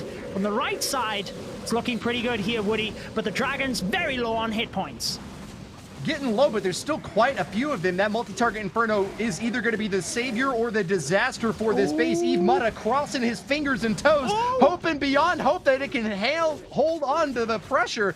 3, maybe 4 more dragons flying back in, but the multi-target Inferno is going to lock onto all of them. 2 goes down quickly. Tesla and an Archer firing away as best they can. There's 3 dragons left, including the baby up top, but they've already engaged the Inferno Tower. Breathing fire all over! React from Tompanai Empire needs to finish up. A black bomb explodes, Juno!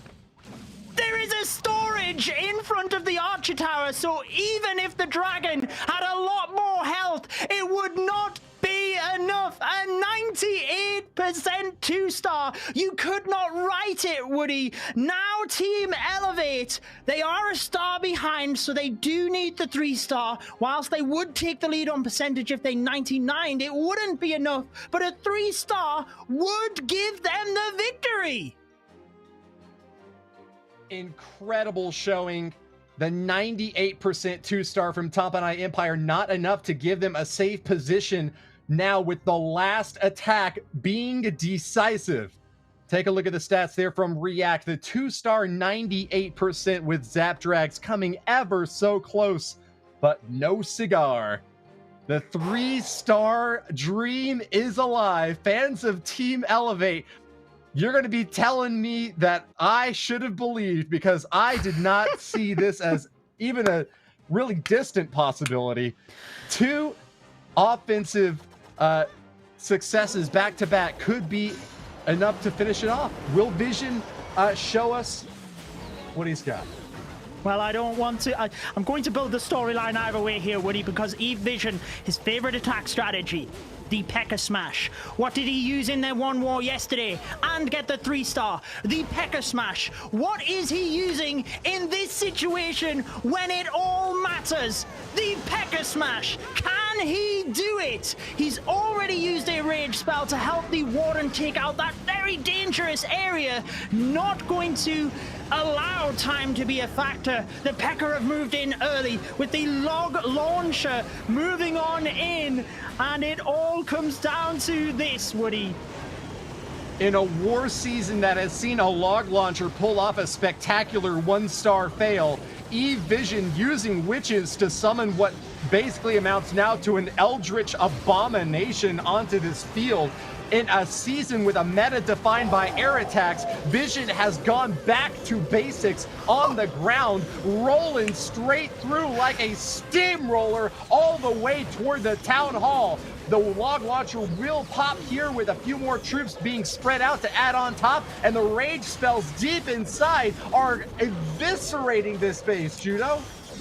The Grand Warden ability was perfect, protecting everything in that core. I have to say, the log launcher just opened up the wall in time as well to allow the P.E.K.K.A. through. Now with the Town Hall down, he's still got a lot of spells to finish this off. The single target Inferno not quite locked onto the RC yet. He's got to be careful though. Skelly Trap pops, and the Royal Champion ability is now used. Can he get through the remaining defenses? Keep the Royal Champion alive. She's gone to the bottom, Woody. She's low on health, and he's got to hope that the Royal Champion gets through this little area. The Queen also low on health. Unicorn is there, but struggling. Invisibility spell used, but I'm not sure it's enough for this final compartment.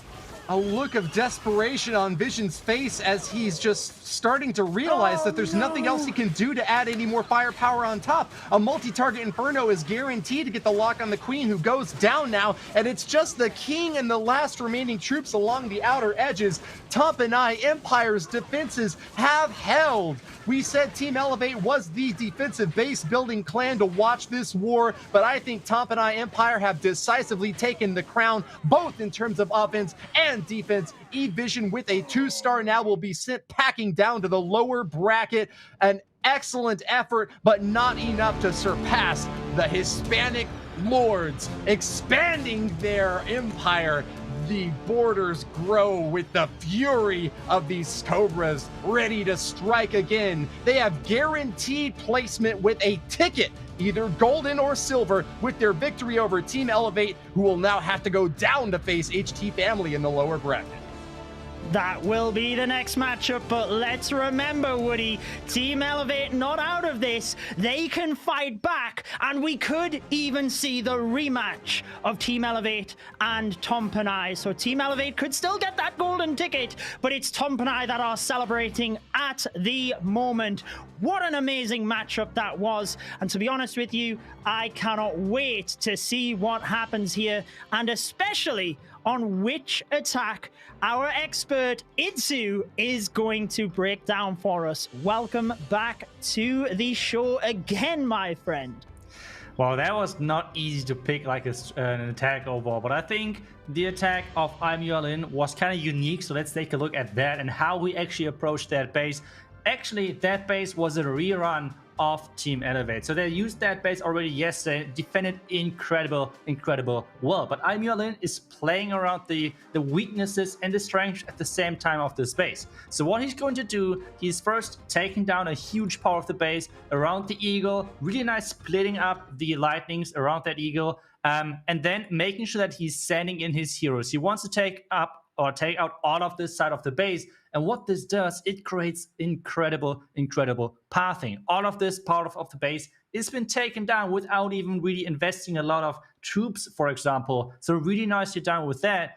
And then there's where the magic happens. As soon as he is starting with his dragons, he is figuring out that those sweepers are a little bit annoying, because let's take a look at the sweeper setup. One is pointing into the town direction from the 9 o'clock side, and one is from the other side. So they're pointing against each other, which means dragons, it's not easy to get them into the town hall. And this is why he's doing a genius trick. He's starting from the top side with the dragon riders, which kind of sounds normal. But then the key thing is, later on, he's going to invest the blimp to actually take down the sweeper, which is pushing into the direction of the dragon riders. So let's speed forward just a little bit to see how he's doing that with the blimp. And this right now, there's the blimp coming, and this is the key. Even the entire Tesla farm is taken down by the death damage of that blimp. And just take a look at that. That is a beauty right there. Really nicely done. And this is how Almiolin was helping Tompinai to get this 3-star.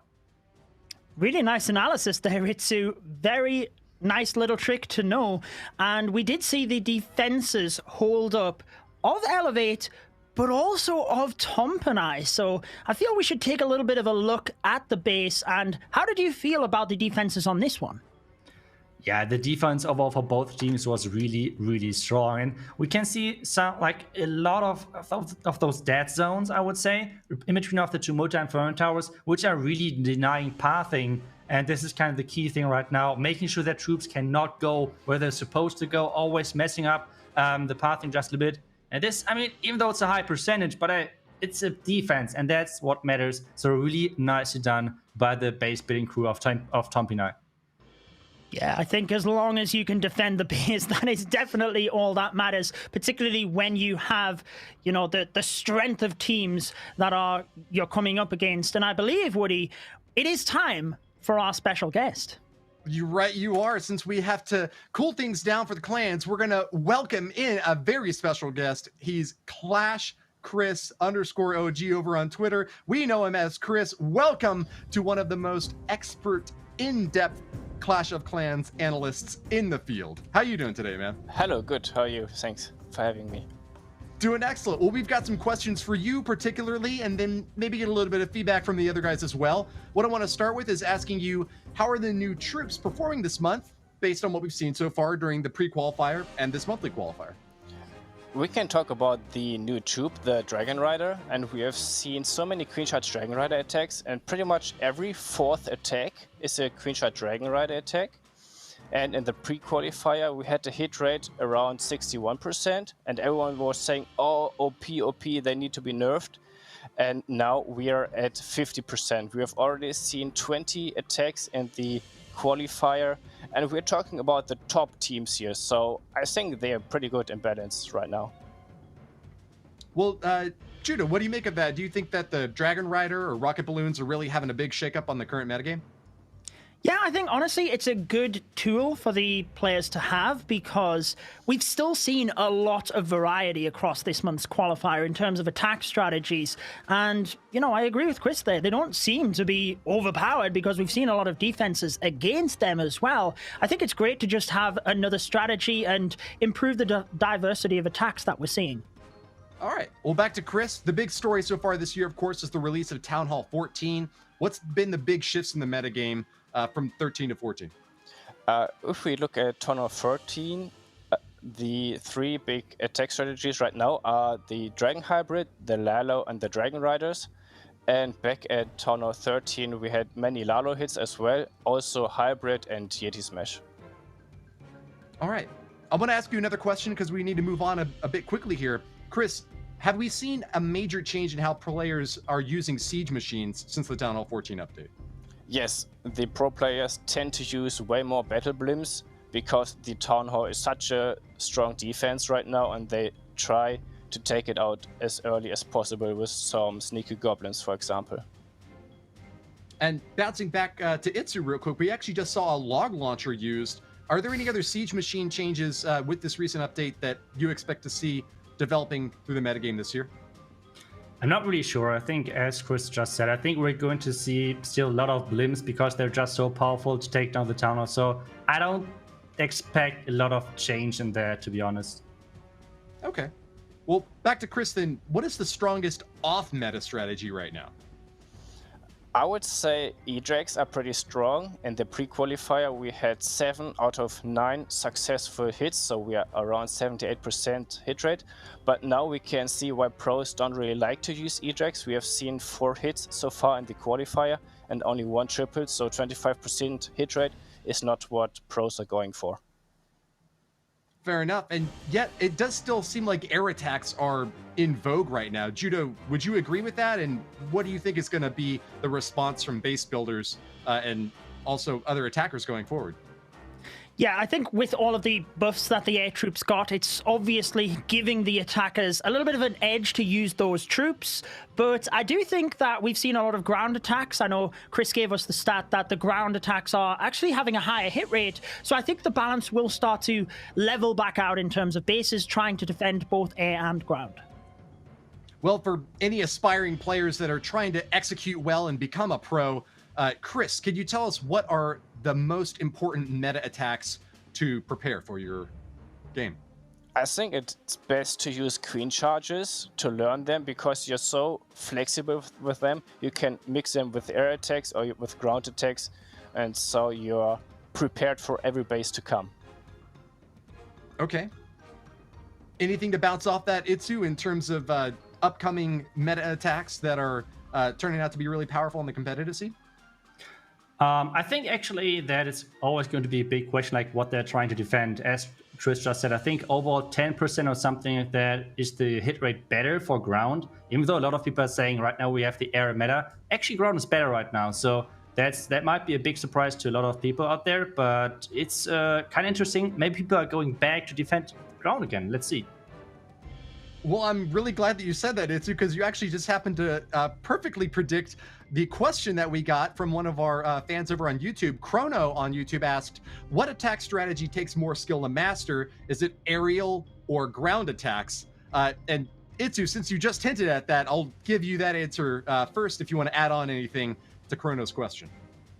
I think there's a difference. I think air attacks, especially Lado, is like really hard to learn, like mechanic-wise, like learning those drops, making sure you always drop the right amount of loons. On the other hand, I feel like ground attacks, especially for example P.E.K.K.A. Smash, is more harder to learn strategy-wise. You have so many possibilities: Warden Walk, Queen Walk, all of the siege machines you can use. So it's different, but both are not that easy to learn, I guess. All right. Well, thanks for taking that one, Itsu. We're running close on time with the next war, so I want to thank Chris once again. Anyone who wants to check out his analysis, make sure to go over on Twitter, and you can see him over at @ClashChris_OG. Thanks very much, and we're getting the next war heating up right now. Hope that y'all are excited for this to get going. We've got a couple of more casters to welcome back in here. But before that, we're going to go ahead and get some more insight from Judo Sloth and Carbon Finn, who are going to be rating your bases in It Takes a Village.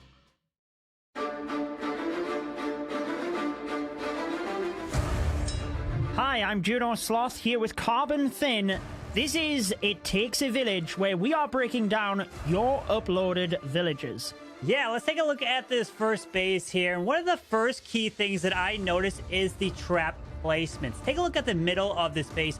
There's some red air bombs, and you want to keep your red air bombs in the core away from the air defenses because you don't want the hound, when it pops, the lava pops, to pull them, Judo. Yeah, exactly. You don't want it in route of an air defense because the lava hound is going to track to the air defenses. So you can see all of the red air bombs right out of the way.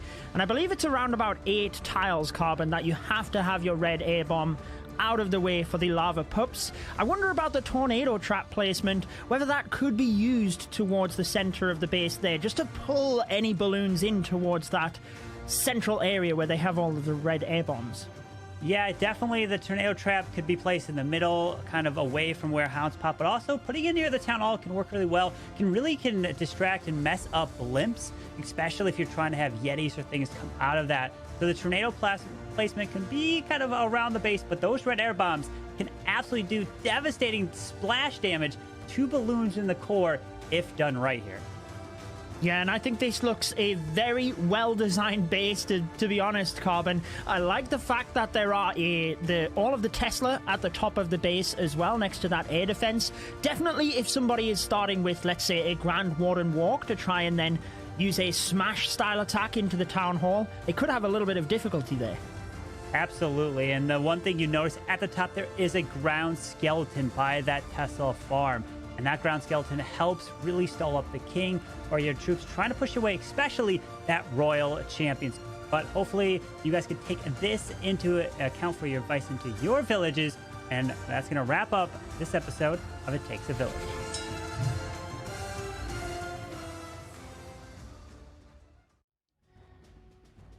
Welcome back. Now it's me, Carbon, with Itsu, ready to bring you the next match here in the lower bracket. Itsu, we've seen some incredible stuff. You've been breaking down these attacks, but this next matchup is going to be taken on HT Family and Team Elevate, who was the #1 seed. But Top and I, they put up a performance. They're waiting in the grand finals. Yeah, that's right. It's really impressive what they were showing so far. So let's have some round of predictions, I think, for this next matchup. HT Family versus Team Elevate. I think I'm going with the German team, with Team Elevate. They so far were showing great defense. Only Tom Pinay so far was able actually to crack the bases down. But I think HT Family, I don't know if they got it. I think they did pretty well. I'm going to actually go with HT Family in this one. I think both these teams have the World Championship experience coming as wildcards from last year, but they're now going head-to-head, and one of them will be going on to take on Tompanai Empire.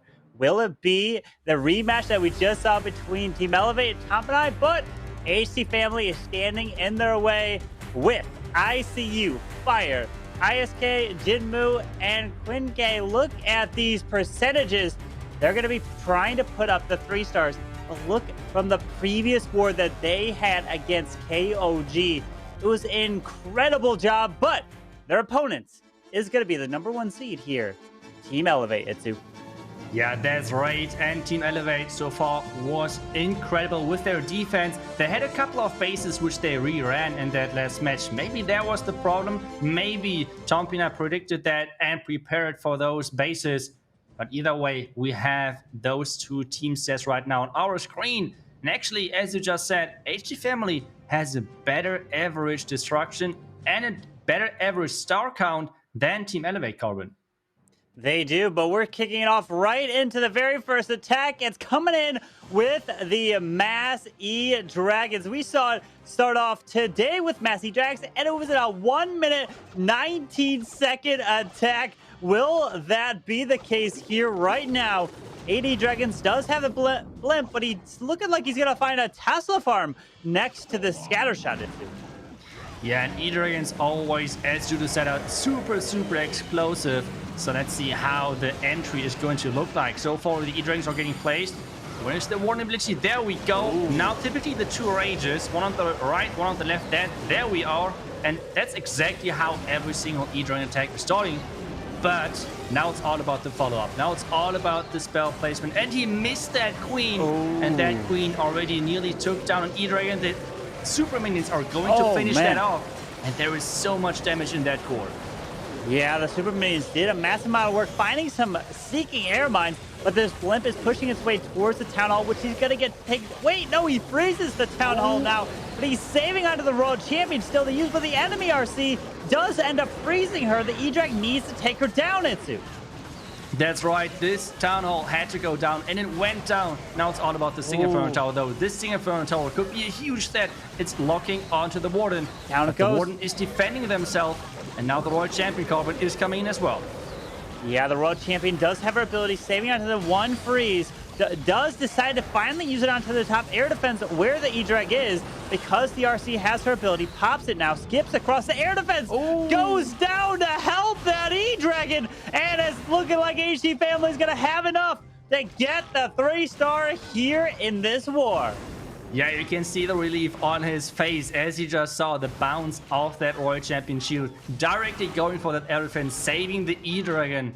Well, this now is all about time, but if we're completely honest, I think this will be no time problem, and this is yet again going to be an E-Dragon attack from HT Family, starting the war off with a really, really great 3-star. And this is important, especially in a high-pressure moment like this, where Team Elevate just lost their matchup. On the other side, we have HT Family coming in with an incredible showing in the last match versus KOG. So I think they're right now really happy, especially with how this match started.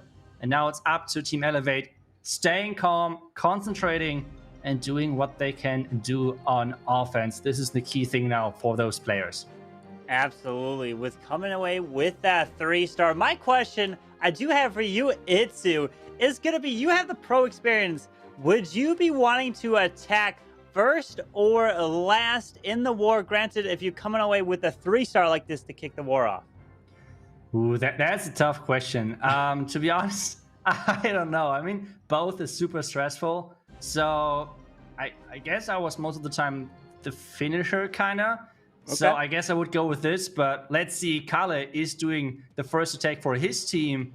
So far, he had pretty good success with that, and he's keep going with his drag bat, which was already really, really impressive yesterday. Yeah, the drag bat yesterday was beautiful. It seemed like he didn't even need to use the bat spells. They were just there to finish off like 2 buildings, but Eve Kale now is going to try to get his queen and king, I should say, in towards the scatter and multi-target inferno, maybe even clear this whole right side for these dragons to push away towards the Eagle Artillery. Yeah, and take a look at this loon. Really nicely done. Maybe 2 loons, but either way, if this arch tower is going down, this would be great value. But the scatter shot is like turning around and saying, no, this arch tower is keep staying up. And this now needs to be taken down with a baby dragon. The hound is under attack as well on defense. And if this hound pops, the queen needs to take that out. Otherwise, it might be really annoying for those dragons. And the dragons just started as well.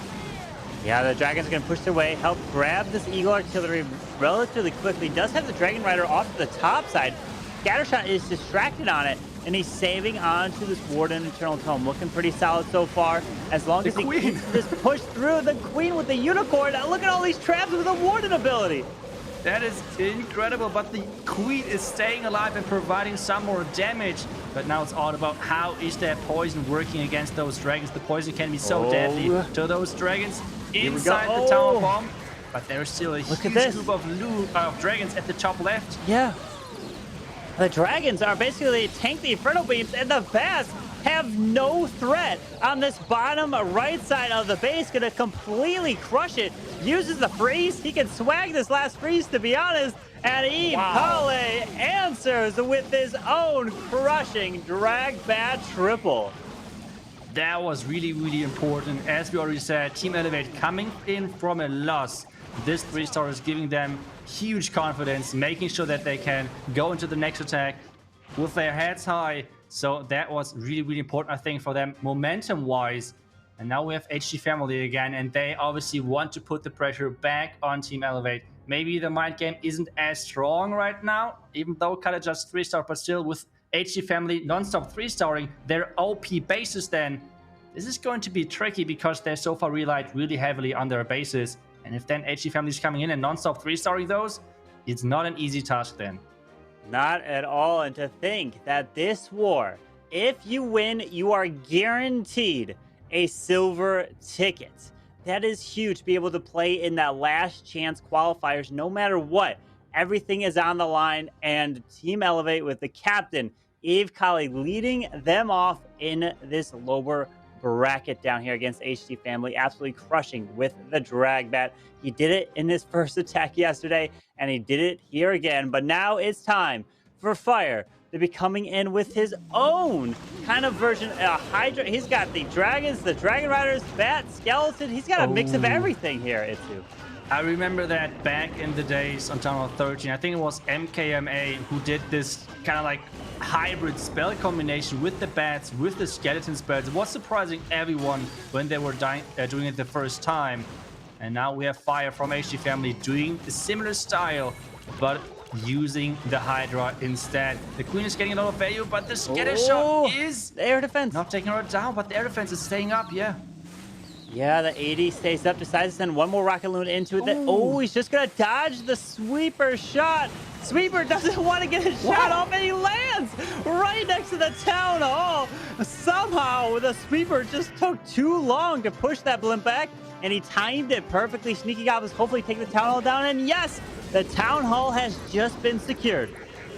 Yeah, that was super important, knowing that the town is secured, because, well, we are seeing so many town hall blimp baits. It's incredible. And, well, having a blimp successfully getting that town is always important. But now the dragons are starting with those dragon riders. But there is still a hound on this top left side, and the king is not even deployed yet. So this hound is going to fly across for sure. And there we go. Now it's all about locking. Like, are those dragons locking onto the hound? And is there going to be a crazy chase happening? Oh, the single target. Wait, actually, he pulled him away from the single target Inferno. Drops the freeze and skeleton so the Dragon Rider can help clear it here. Really nicely done. Covering everything with the heal, healing everything up again. And this king... Wait, where's that king? Is he inside the base, or where is he going? Yeah. Yep, he's right there. Just took down the Dark Elixir storage. Has these dragons pushing around towards the EU artillery, but he needs to take the scatter shot down, but the dragons don't want to go for it just yet. That is really unfortunate. The king was supposed to push everything into that scatter, but with going inside the base, this has not worked out yet for him. Royal Champion, though, maybe the Royal Champion can get some more defenses down, but with the Queen on the back end, this is not going to be an easy task for this Royal Champion. No, he decides to end up freezing the enemy Queen here. Does have two dragons. Baby dragon still alive, using the freeze yet again here. The RC's got her ability, can skip through, not using it yet on the air defense. The Warden stays alive. Oh, but the enemy Queen is doing so much damage, and a sinking air mine as well. Wow, this level 80 Queen on defense is firing away on those dragons. King is still alive on the outside with that Yak, but yeah, with that Inferno Tower staying up and only 10 seconds left in this attack, this is going to be a defense, and that's exactly what Team Elevate was hoping for. That was really important defense for Team Elevate, and at the same time, Fire not getting it done for his team with a creative approach with the bats and the skeleton spell, but that was sadly not enough. Yeah, he used a combination, used the bat spell at the very beginning to help distract the point defenses so the baby dragon could set the funnel to force those dragons into the core. But unfortunate, Fire, and even coming in at an 85.7 3-star hit rate. Falls short, only gets a 91% 2-star. So that's a huge defense for Team Elevate right now. Yeah, that is really, really important. But at the same time, always saying, like, obviously defense is great, but as long as you cannot abuse that on offense and 3-star on your own, like, it does not matter. Like, you need to use that now, and this advantage which Team Elevate has right now, they need to use that, need to 3-star to put up some pressure against HG Family to get somehow this lead in this matchup. Now it is E-Vision's turn. He was unfortunate. He was not able to get the Super P.E.K.K.A with the log launcher, the final attack against Tomp and I. He did indeed fall short, but now he's going back at it. Can he make up for the last attack fail, which did end up getting a 91% 2-star? So he's looking to turn that around and get that extra 9%, and he's looking to help Team Elevate try to advance to the finals. Yeah, and this pet combination is super interesting to see. I mean, E-Vision for sure is an P.E.K.K.A Smash specialist, and he knows what he's looking for. And he has the combination of the Lassie with that Warden just to make sure that he's saving the Owl for that Queen, because the Owl basically is another Coconut Loon. Even though the Owl is not triggering Black Mines, she can still tank them, and this is saving the life of an healer. Yeah, and here comes the P.E.K.K.A Super Wizards to push their way into the single target Inferno where the defending Queen is. The Ice Golem should freeze this area up. Yep, and look at all these balloons. these balloons are going to be able to help. Wait, no! They're going off to the Eagle. The whole point is to go into the core to help protect these healers. The blimp's coming across. The wooden ability should be going off to protect it all, but now I got to keep my eye on the Seeking Air Mines, which is going to take down those healers. Hopefully they stay alive. Yeah, they need to stay alive and switch to those P.E.K.K.A. And now they switch to the bottom blue, which is the king. At the same time, everything is getting reunited now at this left side of the base. But the Town Hall is taken down by those Sneaky Goblins. It always looks so scary because you can't see the Sneaky Goblins. But the Town Hall is going down, and that was the key thing to happen for Vision at this point. He's being patient, has yet to deploy the World Champion. And notice that Unicorn is supposed to help this RC out. The healer is that just one? No, there might be two. I can't even tell. It might just be one healer left there. We're moving on to the king. The queen does have her ability. Gonna be forced here through the Grand Warden, which is pretty risky because that Warden Tower does a massive amount of damage there, especially if you include those traps. He's got 2 freezes, and he's waiting till this king gets to the enemy king because she will get stalled up, but he's using her on the opposite side now. Yeah, Royal Champion now coming from the different side, and he has the Unicorn with the Royal Champion, deciding that this is the most powerful pet you want to combine with that Royal Champion at this point. The king is still circling the base. He noted that time is an issue, so he needs to start early with the Royal Champion. The Headhunter is coming in as well to take down the enemy king. Royal Champion still ability, Royal Champion ability is still not even used. Yeah, I think Corbin, he got it. 28. He's got 26 seconds left. RC's gonna take down the Expo. Doesn't have much health. He just has the final king platform down. It goes the storages as well with 19 seconds. And yes, Team Elevate is answering with back-to-back 3 stars here. That was really important. You saw how he was really relieved about that after the first fail against Tompkins Empire, and a really beautiful P.E.K.K.A. smash with a double jump, which is not that common. Typically, you're seeing this one jump combination, but I really wanted to make sure that the pathing through the core of the space was perfect. And the blimp reaching that Town Hall, taking down the Town Hall without even investing a single spell. That was really important. With this option, he was able to save all of the rages for his smash.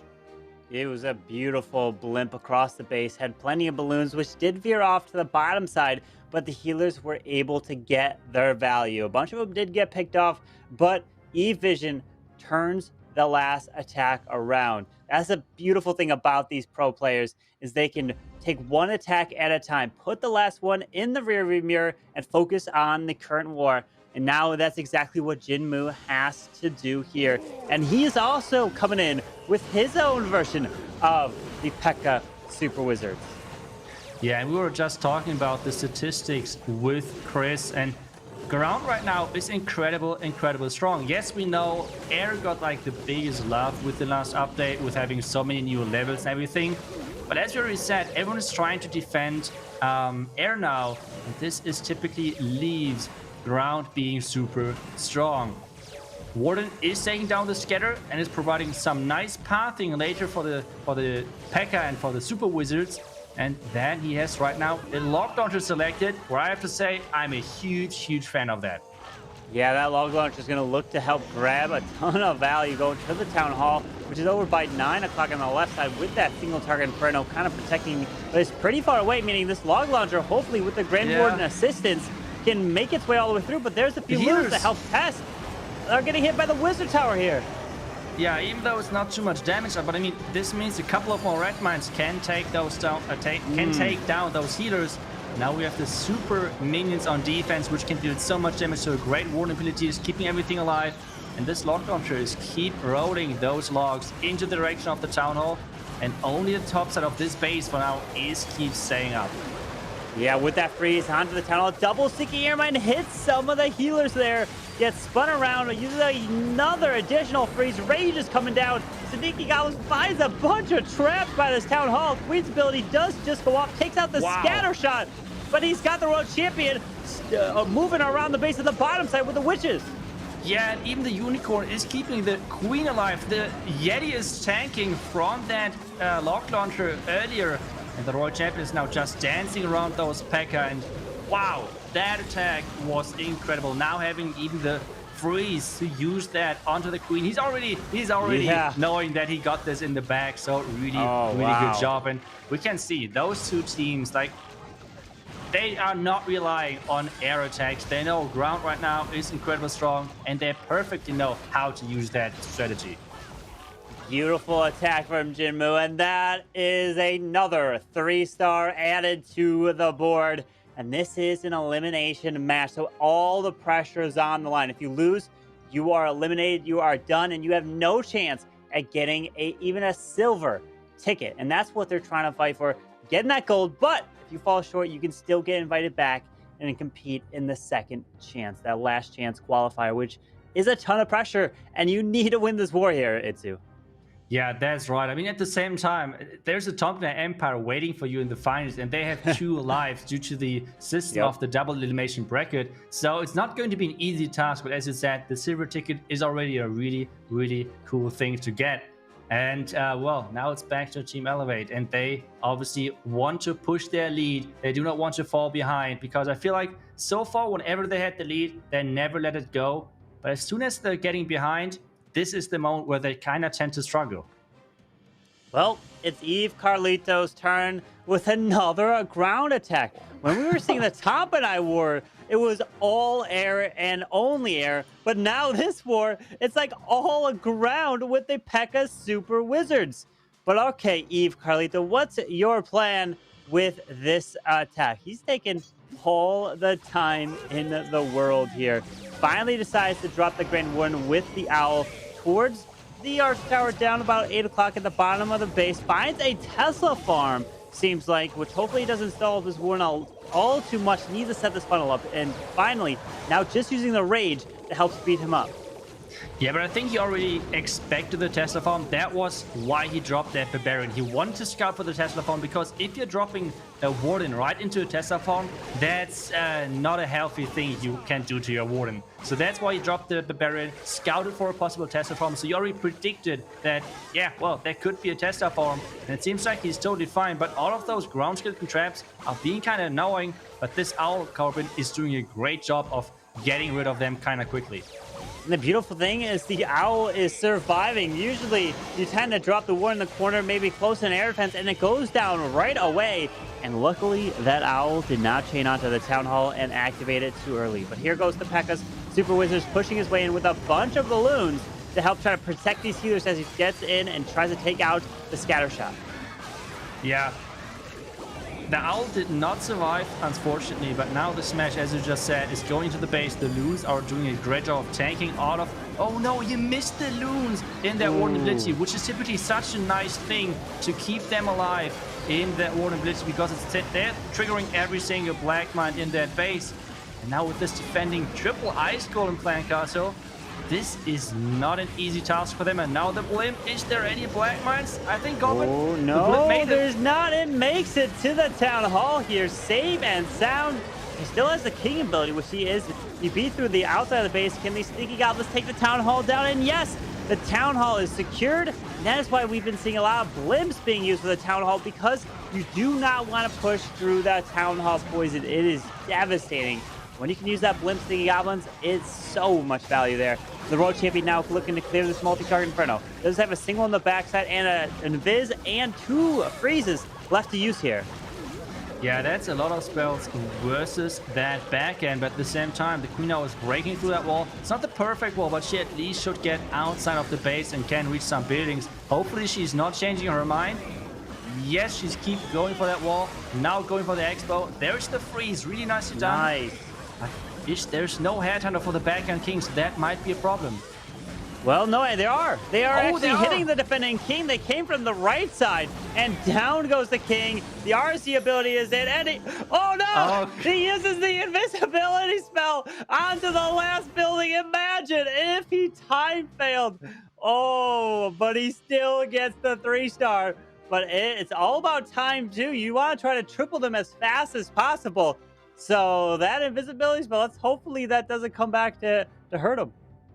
Yeah, I mean, swaying spells is one thing, but like intentionally making sure that you're slower on time is not the smartest thing to do, to be honest, because time could be always a tiebreaker if stars and percentage are tied up at the end of the match. So yeah, kind of like a questionable move right there, but hey, if it's getting them confidence, I don't know, but either way, HG Family now can and need to 3-star as well, because so far Team Elevate is having a really good run and 3-starring every single base so far.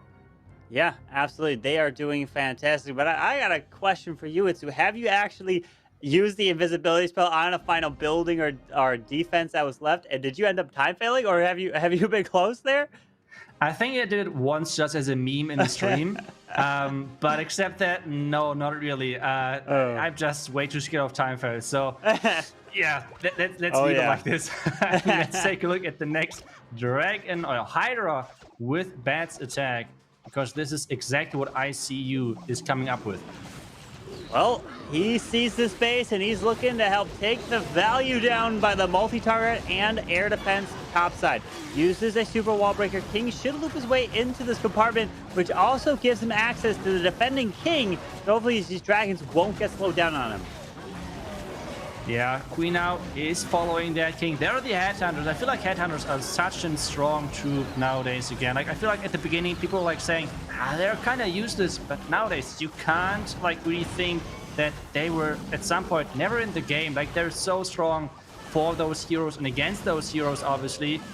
This so far it looks like the Royal Champion. Is the Royal Champion going to be taken down by that Queen ability? That's exactly what's going to happen. So really good value already for the opener.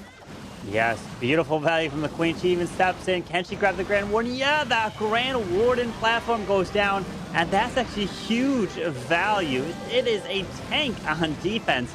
He does have one archer, which he could drop over towards about 9 o'clock and move the Hound, but I don't... Wait, is that one on ground? That's a ground. Oh, no, he's on air. Where is this Hound going? It looked like a Ground Warden, to be honest. Oh, to the archers. Oh, the archer over on the right side. Oh, no. Yeah, but I have to say, I thought the Warden would be on ground as well. That was my feeling as well, but luckily not. Like, that would be... Oh, the NATO is stuck. Like, Blim is stuck in that NATO. The black ones are chasing forever. But with that rage, it should be alright, I think. Yeah, the Town Hall should hopefully go down, but he's still got an Ice Golem, and he's still got 5 bats to deploy here. And it seems like he doesn't even need to use them at this point, almost. What? Oh no, hopefully there are no red bombs. This would be the worst right now, because this base looks crushed. First red bomb is in the core though. Those bats are making it. The scatter is tanked as well. Carbon, I think this base looks crushed. There's no tomorrow for this base. No, this is destroyed. What an attack here. Swagging 2 freezes and an invisibility. The invisibility would be perfect to use if there was a defending King, so that they could stop attacking him. But they end up finishing this off with just over 30 seconds left. Beautiful attack. ICU getting the 3-star here for HT Family. That is really a good job. And I think at this point we can see the difference in those top teams. Like, take a look at the hit rates of today and yesterday. There's a huge difference with everything on the line. Those teams to just show up everything they got. It's really cool to see how they're just like getting better and better over the tournament. And so far this match is a really fire one, because Team Elevate and HT Family are not stopping at all. Non-stop 3 stars. This is an awesome match to watch, to be honest. Yeah, neither one of them wants to get eliminated here today. They want to get and put their chance at the golden ticket. There's not only the golden ticket, but thousands of dollars difference from winning this war to try to get to second place at least. But now we have Eve Muda looking to come in with the Hydra as well. But this is kind of a mix of like a Zap Hydra. He's got 5 dragons, 3 Dragon Riders, and then the invisibility spells to include. Oh, an interesting Tesla setup. I guess it was to deny the rocket loons to make sure this air defense cannot be sniped with them. And now we have the King getting started over there with the Headhunter supporting to take down the enemy King. The Ice Golem is already popping. And this King is supposed to take down the Town Hall, it seems like. And then the Queen maybe getting pushed inside the multi-throne tower, something like that. But this King already is taking a lot of damage with this Tesla fall. Yeah. The Skellies are slowing this King down tremendously, and more Teslas have popped up. They're looking to really get this value. Get ready for potentially a tornado trap, more giant bombs somewhere next to this Town Hall here. I don't know. Well, he's got an invisibility spell. Is he going to use it here for the King? He might need to if he wants to take down the Town Hall. Now the King's going for the Town Hall, but maybe it's enough already. World Champion is staying away. Oh, no, it is! Wow. Ooh. That was a clutch one. I don't know if he wanted to take down the Royal Champion as well. Either way, the Royal Champion is going to stay up. The Queen is taking down the top multi-inferno tower and the air defense, it seems like. So the entry, I think got everything he wanted, right? He's using these archers to pick off this air defense. What a brilliant use of the archers to help get that value. Queen grabs the multi. She can take out this air defense to help these dragons path directly in the base. This is looking really strong, and even still has the Stone Slammer to use. Yeah, that is incredibly strong. But this time around, no bats. We have to remember that with the power on the back end, only the Royal Champion who's relying on that. The Hound is coming out as well, so the Royal Champion might be a little bit weaker because he first has to deal with that Hound, or the Dragons are doing that for him. Is that now a good or bad sign? That's the big question. The Slammer at the top that is tanking, and there's only one air defense left in this base. Yeah, he's got to push his way through the Eagle. Pops that Grand War Internal Tome. The Stone Slammer looks like isn't about to be going down trying to tank for the Dragons as well. Clears the Lava Hound, and he's still yet to deploy the Royal Champion. Looks like there's still a ton of Dragons left here. Yeah, those Dragons are so tanky. More Dragons on the left side are coming in, catching a couple of Black Mines, but they took down the defending Royal Champion, which is key. Ooh. Now for the back end, for this air defense, Royal Champion is in, and if those Dragons can survive, it's looking really good, but this core scatter shot is getting healed up again, and if that's not taken down, this might be a big threat to those Dragons. Yeah, he's got about 25 seconds left in the raid. RC finally burns her ability, skips across, the Ground Expo goes down. He doesn't have a path directly into the scatter. The Dragon Rider is there! The Dragon Rider takes down the scatter shot! But now he's only got 14 seconds left, and the Dark Elixir Storage, I don't know how much health it has over there. This is going to be so close. 7 seconds left. The Dragons are trying, but they're slow. No way. Oh, it's going to fall short. A 98% 2-star for Team Elevate. What a nice try right there. Which HT family, I mean, the percentage is close. It's going to be tied up on stars. Team Elevate was perfect before this one right here. Fall short. Hydra gets the 98% for Eve Muda here. Yeah, but still a really good percentage, and that's the important thing, to keep that as well really high on average, because we have seen so many good attacks today. Even the fails were really high on percentage, so this is the importance right now. Now it's back to HT family, and they really need to 3-star this attack to stay in this match. Otherwise, it's looking pretty good for Team Elevate, I feel like. Yeah, it's going to be coming down to these final set of attacks. If HT family puts up a 3-star, it's going to force Team Elevate to 3-star as well. But if they don't, then Team Elevate can win this on percentage. And ISK is looking to come in with his own version. Oh, he's got Skeletons and Invis, 2 poison spells as well in the mix, and he's tripling at over a 70% hit rate. Can he do it here for HT family? Yeah, that's the big question. The double expo around the Town Hall can provide a lot of damage right there. The Ice Golem with that Royal Champion at the top side to take down the Eagle, but the Tester Farm is defending that perfectly. The King is not walking inside. The King is now... Oh, the King is coming back. That the question, the question is, did he actually want to get the King in there because he has another wall break? So it seems like he wanted to get the multi-inferno tower maybe, because I have no clue where to use that wall breaker for now. Yeah, and now the Queen's just gonna slow down on the Town Hall poison, but the Unicorn hopefully can help the Queen, but this wall break isn't really gonna do much. But the RC, she still has her ability and can take down that multi, the sweeper as well. What the chain was beautiful here, tons of value, and then he still has the Lalo to deploy. Clean up. You have minions. There we go. The spotter on voice were on point. And now the Slammer is coming in with that Lalo in as well. And so far, I think the Lalo hit rate was incredible high. And SK is typically a really good Lalo taker. But there's so many archers in there. But he got the double poison. Remember that. So this so far is not looking too bad. He's got a skeleton spell as well that he dropped. Pops that Warden ability through a rage spell. Next he rage. drops an additional rage spell over the Queen section. Headhunter's probably winning. He's got 2 more freezes, 2 haste to push his way around. And the Queen is gone. The CC has been cleared. Freezes up the scatter. And this is looking fantastic, Itsu. Where is the base? This ladder What? was incredible. The double maxed wizard towers on the back and have no chance against this. But at the same time, the scatter needs to go down. Otherwise, It's it gotta go has down. maybe a chance. Okay, never No, mind. it's a Never 3-star. mind. It's crushing right here from ISK with plenty of balloons and over a minute left. HT family is getting the 3-star, which is now we have another deja vu for Team Elevate. But it's not going to be Vision coming in with the final attack. But the pressure is being put on. If Team Elevate triples, they advance to take on Tampanai Empire. If they don't, they are going home, and it's the end of the road for them.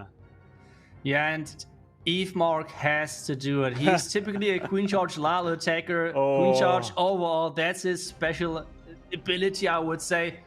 So let's see if he can somehow make this work as the last attacker for Team Elevate. If he 3-stars, they're going to get into the next round. If he fails, they're out. Wow, that's a ton of pressure right there on him, especially the Queen Charge attacker, because I feel like Queen Charges, they can go wrong so quickly. But let's hope that he's somehow staying calm and getting this done. You've been in a situation like this yourself, Itsu, and you ended up doing, I believe, like a Queen Charge, a minor attack back in the day, and you got the clutch triple, but now it's Eve Mark's turn to do it. What would be running through your mind in this very moment right here, Itsu? Oh, wow. Like, you do not want to let your team down. That's, I think, the biggest thing. And that's is what I think is Mark thinking about as well right now. He has to use the rage early. He has a ram right now selected. So this is going to be a wild Queen Charge, I feel like. If he wants to get that Town Hall down, then the Eagle maybe with the King or something like that. Oh, no. Never mind. My call's already wrong. So I'm not even trying. But this entry already is looking kind of spicy with all of those skeleton traps. Oh, this is looking really interesting here. Drops the Balloon Wizard by the Tesla. Drops another rage to keep this Queen going. Takes out the Grand Warden, the Defense Altar, which is actually a ton of value because that Warden does a massive amount of damage. And now here's a second Super Wall Breaker to help get this Queen into the enemy Queen. He needs to rage her up, and he does. Drops that Poison Balloon. Pulls the Seeking Airby to protect these healers. Really nice Coco-Loon right there. The Clan Cast is coming out. He needs to pop that quickly. I mean, at this point already, he burned through most of his rages. There's only one rage left. And there's the Ram. So this Ram was not supposed to have the Queen. Instead, it's to take down that Town Hall.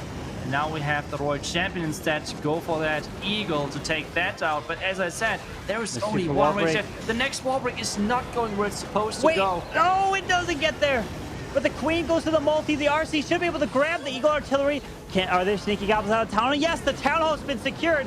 The RC burned her ability. It's not looking too bad. He's still got the Lalo to come in from the bottom side. But the he can sweeper... time these. Wait, does he have headhunters? Where are they? I don't see them.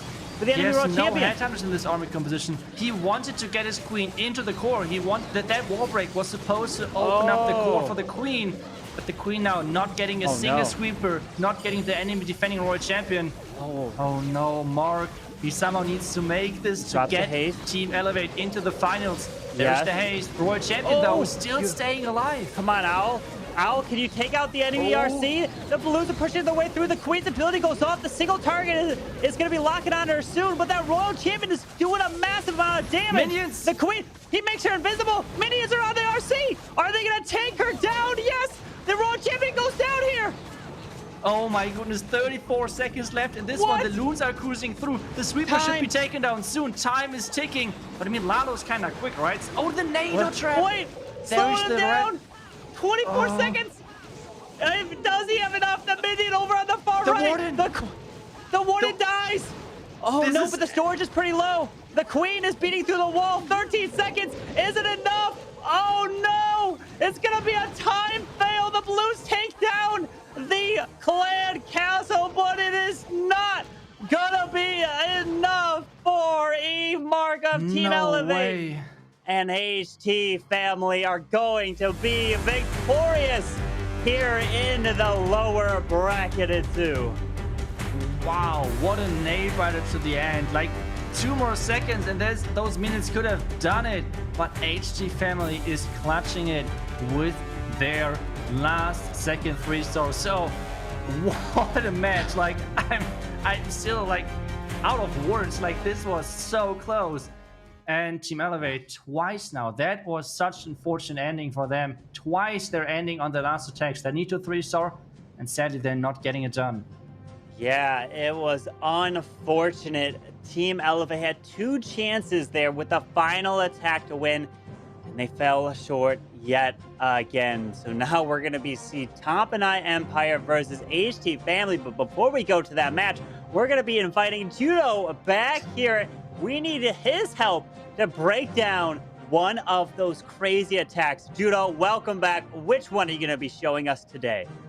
I am breaking down a Team Elevate attack. Absolute heartbreak for them. But we've seen Eve Carley ripping apart bases with the drag bat. So before I start the replay, I want you to know you should always identify which splash damage defenses you are taking out. And there are 6 defenses in this one half of the base, which include Wizard Towers, Scatter Shot, and Multi-Target Inferno Towers, 7 if you include the Eagle, but that can be a bit questionable. So he is going to dive into this area using the heroes on the right-hand side, because if you were to try and dive the heroes into the left, there are grounded expos covering this, there's their enemy queen, it's a bit more risky. So by sending his heroes into this little area, there's no defending heroes here, so he can predict their pathing a little bit better. And in doing so, he is actually taking out this section of the base for the dragons, because we always talk about pathing for the dragons. That's one thing the Royal Champion does nicely on that left-hand side, also getting an air defense. You can then see how the dragons would just move right on in. So he's identified how to set up the pathing for the dragons and how exactly he is going to minimize splash in order to help the bats through. A key thing is the town hall. The bats will basically do no damage to the town hall, so you have to get that with either the heroes or the dragons. And Eve Carley decides to use the battle blimp, which we see so often driving through here with the dragons. The beauty of that is it's pretty safe, and it also means you can use the Warden ability to help it and the dragons. Now he waits at this stage because there is a chance the Archer Queen can take down the Wizard Tower over on this right hand side. I think that was honestly a bonus. He could have just dropped the bats there, but if there's not a lot of splash, you can start the bats to the edge of the base and allow them to gain momentum because they continue to spawn. So what you want is to allow the bats to have as many as possible so they can literally one-shot the defenses, and you want to place them in away from any remaining splash so that when they get there, a freeze spell is going to be maximized in use case so the bats can take down the splash ASAP. Eve Carley really showing that the drag bat is a strategy that can tear apart bases, and that was just a couple of tips to help you out at home. Yeah, Judo, thank you so much for breaking that down. And those drag bats are such an incredible attack and so strong even now today at Town Hall 14. But that's the attacking side. Let's take a look at the base that helped them defend here. Itsu, we're taking a look at these types of defenses here and the trap placements, but we can't see traps here, but still the defensive layouts. Yeah, I think right now this core of the base is so key. Having important defenses in there and making sure that they're not that easily reachable. Just think about that attack. That scatter in the core just below the clan castle took out so many dragons and did so much damage just to make sure that at the end of the attack, this is going to be a time fail because the scatter stayed up way too long and dealt way too much damage. And with this way, like, they made sure that they're going to win this match. Yeah, indeed. The defenses have been on fire here. We've been seeing a lot of it, especially day one.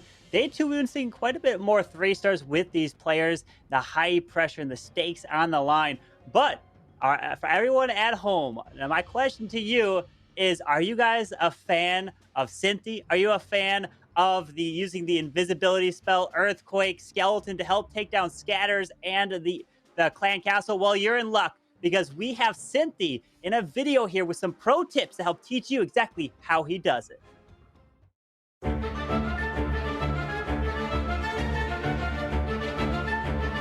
Today I will show you how to do Scully Donuts tricks for kill one defensive building. Firstly, we will try to kill one scatter shot. You have to take 2 skeleton spell and 3 invisibility spell. Firstly, you need to put the 2 skeleton spell on the scatter shot.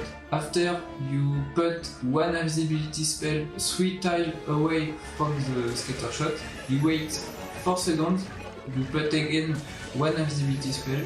You wait again 4 seconds and you put the last invisibility spell and you kill the scatter shot.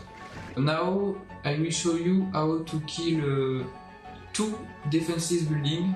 You will see in the video 1 scatter shot and 1 claw castle. This time you need to take again the 2 skeleton spell and the 3 invisibility spell plus 1 wedge spell. You need to put the wedge spell firstly. After you put 1 skeleton spell on the scatter shot and 1 skeleton spell on the clan castle. Speedily after you have to put 1 invisibility spell 3 tiles away from the defensive building. You wait 4 seconds, you put again invisibility.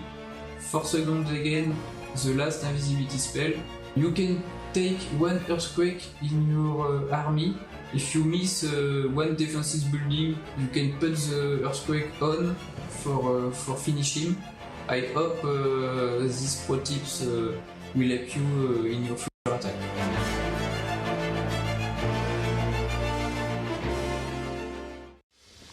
Clash of Clans World Championship 2021 is finally here, and players all over the world are ready to battle for their share of the $1 million prize pool.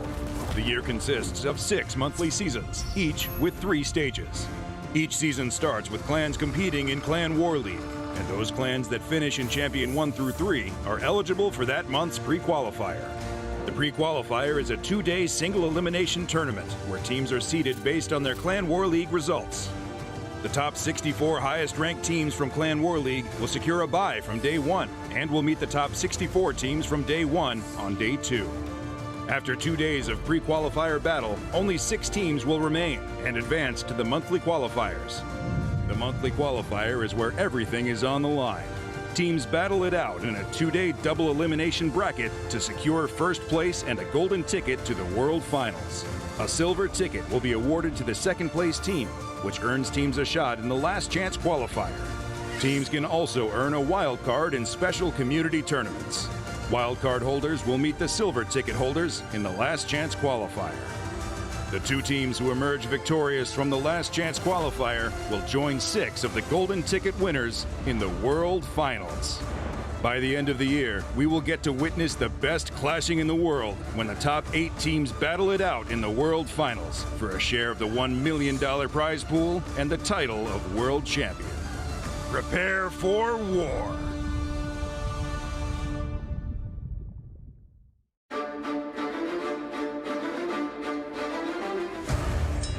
Hi, I'm Juno Sloth here with Carbon Thin. This is It Takes a Village, where we are breaking down your uploaded villages. Yeah, let's take a look at this first base here. And one of the first key things that I noticed is the trap placements. Take a look at the middle of this base. There's some red air bombs. And you want to keep your red air bombs in the core away from the air defenses because you don't want the hound, when it pops, the lava pups, to pull them, Judo. Yeah, exactly. You don't want it in route of an air defense because the lava hound is going to track to the air defenses. So you can see all of the red air bombs right out of the way. And I believe it's around about 8 tiles, Carbon, that you have to have your red air bomb out of the way for the lava pups. I wonder about the tornado trap placement, whether that could be used towards the center of the base there, just to pull any balloons in towards that central area where they have all of the red air bombs. Yeah, definitely the tornado trap could be placed in the middle, kind of away from where hounds pop, but also putting it near the town hall can work really well. Can distract and mess up blimps, especially if you're trying to have yetis or things come out of that. So the tornado placement can be kind of around the base, but those red air bombs can absolutely do devastating splash damage to balloons in the core if done right here. Yeah, and I think this looks a very well-designed base, to be honest, Carbon. I like the fact that there are all of the Tesla at the top of the base as well, next to that air defense.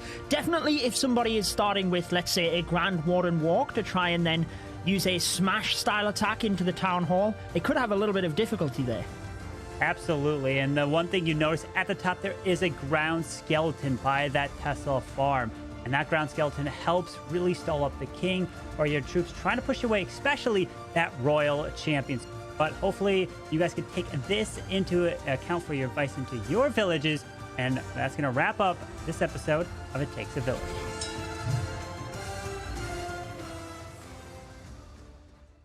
Hi, I am Mary now. Let me tell you about how I became a Clash of Clans Pro and what my must-haves are for game day. This is how I play.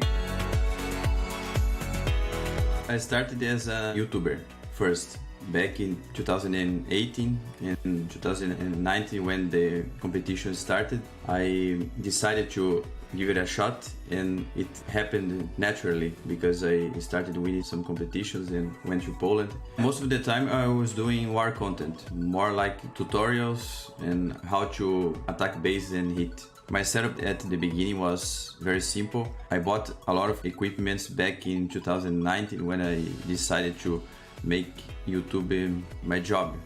That's when I started to focus a lot on YouTube videos and content creation. Behind me I have my YouTube play button. I won back in November of 2020. I was very happy about that because it's a long work, a long journey, a lot of years creating content for Clash of Clans and helping a lot of players. What I think I enjoy more about making videos are my fans because they like this type of interaction between me and my fans. Also at my streams, I try to answer them as much as possible. This is my microphone that I won from Supercell, my camera also. I also have my iPad here and my keyboard. And I have a second camera that usually I use to record my hands because people like to see me dropping the moves and troops. All this I won from a lot of competitions. I also won a prize back in 2019 from Brazil, my mobile Esports award. My favorite moment was in 2019 back in Hamburg at the World Championship because I tripled. My family was there and I was very happy about that. I like to play on stage. I think it's much better. So for me, it's a thing that I will never forget. My main goal in this year is to reach the World Championship and possibly win. I like to play on stage again and it's my biggest motivation. Thanks for hanging out with me. This is how I play. Can't wait to see what this season has in store for us.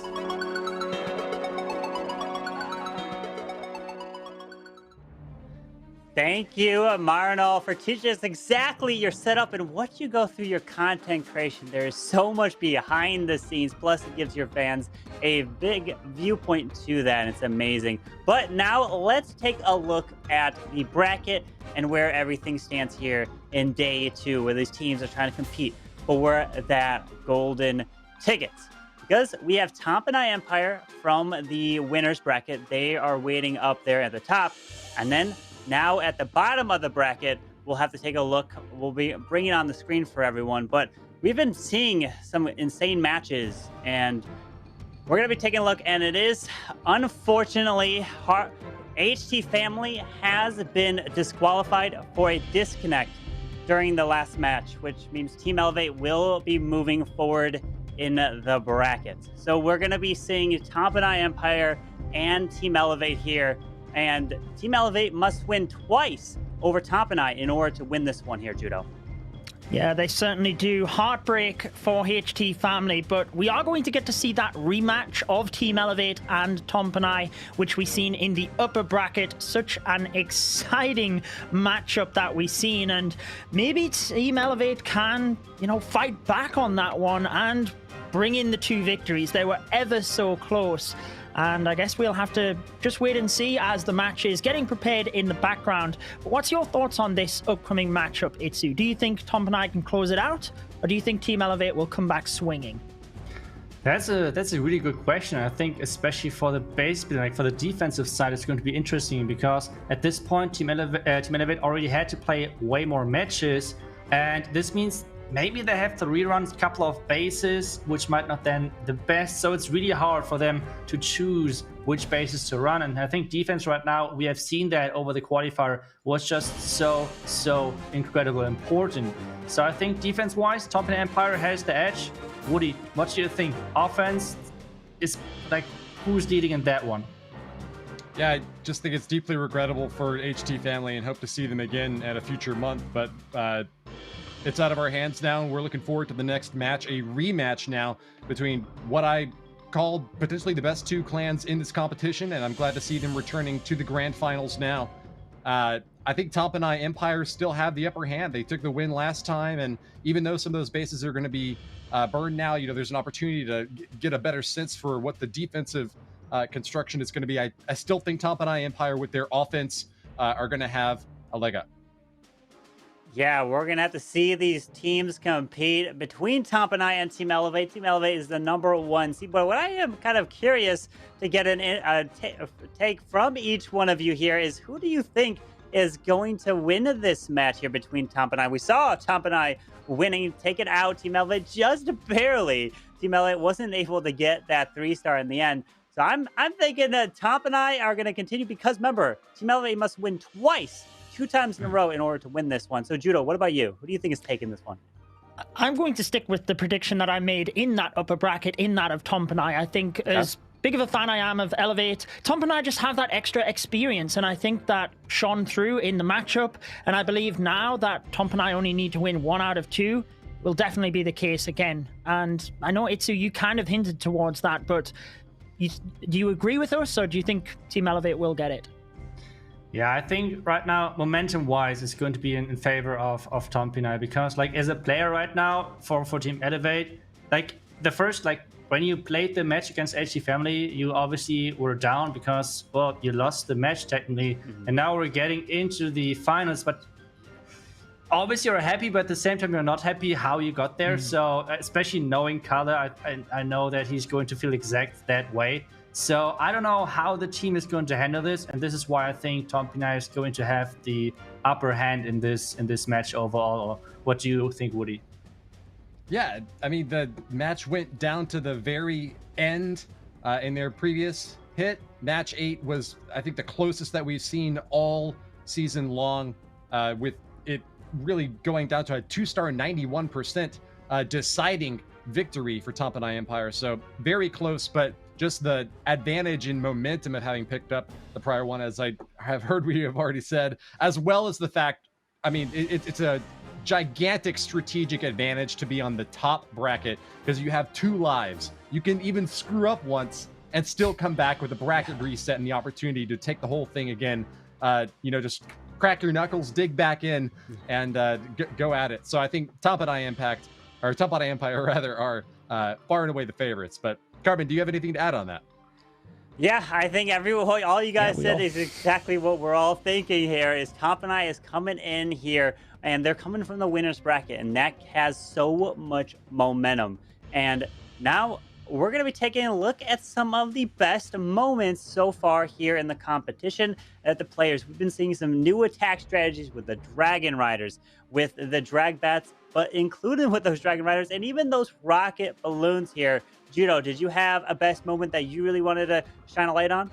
I think there's a lot of them, isn't there? There's a lot of amazing action this weekend, but I really feel the attack by Eve Mark in that final matchup, the final matchup against Tompanai, when it really mattered. We were getting down to the end of it. If Team Elevate had any opportunity of getting the victory and pulling it back, he needed to get the 3 stars, and the Queen charge was so impressive. It meant that the Lava Loon, was relatively easy for him. We talk about the Lava Loon being a difficult strategy to perform, and it certainly is, but in this scenario, I think it was pretty easy for him because he'd taken out most of the base with his Queen.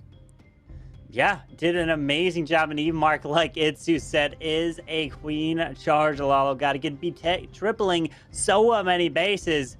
But Itsu, that brings us to you. Was there a specific moment that really stood out for you here in the qualifiers?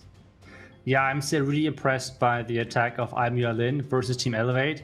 That attack, just like the planning, just like this one blimp to make sure that the sweeper has been taken down. Like just those multiple stages, I just love the approach. And well, like this blimp which we're seeing right now on the left side, not only taking down the sweeper, but as well with the death damage of that blimp, taking down like 2 to 3, 4 Tesla. That is incredible value. And then obviously the Dragon Riders just cruise through and finishing off the base. So really impressive job. And I mean, this 3-star was a game changer as well for this match, because Team Elevate versus Tompinai, that was a really close match overall, Carbon. Yeah, it was a beautiful match, but I think, Woody, you might have chosen the exact same attack here from Amualin about as your favorite here. Indeed I did. Yeah, Itsu and I were on the exact same wavelength about this attack being the most impressive so far in the war. I mean, if you take a look at the Queen charge and the overall damage that was racking up, it was pretty dang close to 50% before the main stage of the attack had even begun. So penetrating all the way deep into the core, reaching the CC and the heroes on the inside, and then being able to like do a pincer move from the top corner and the left corner at the same time, hitting the town hall and several key defenses simultaneously. And on top of that, that was the first time that Team Elevate had been 3-starred in the tournament so far. So Almolin really stepping up and earning my respect for that hit. Absolutely helping Tompinai Empire getting all the way to the winner's bracket final there. But for me, I'm thinking it's going to be going to Eve Carlito. And one of the big stats that stands out in my mind with him is he actively plays, as he said, on 29 different Clash of Clans accounts, which ranges from all the way from Town Hall 14 and down.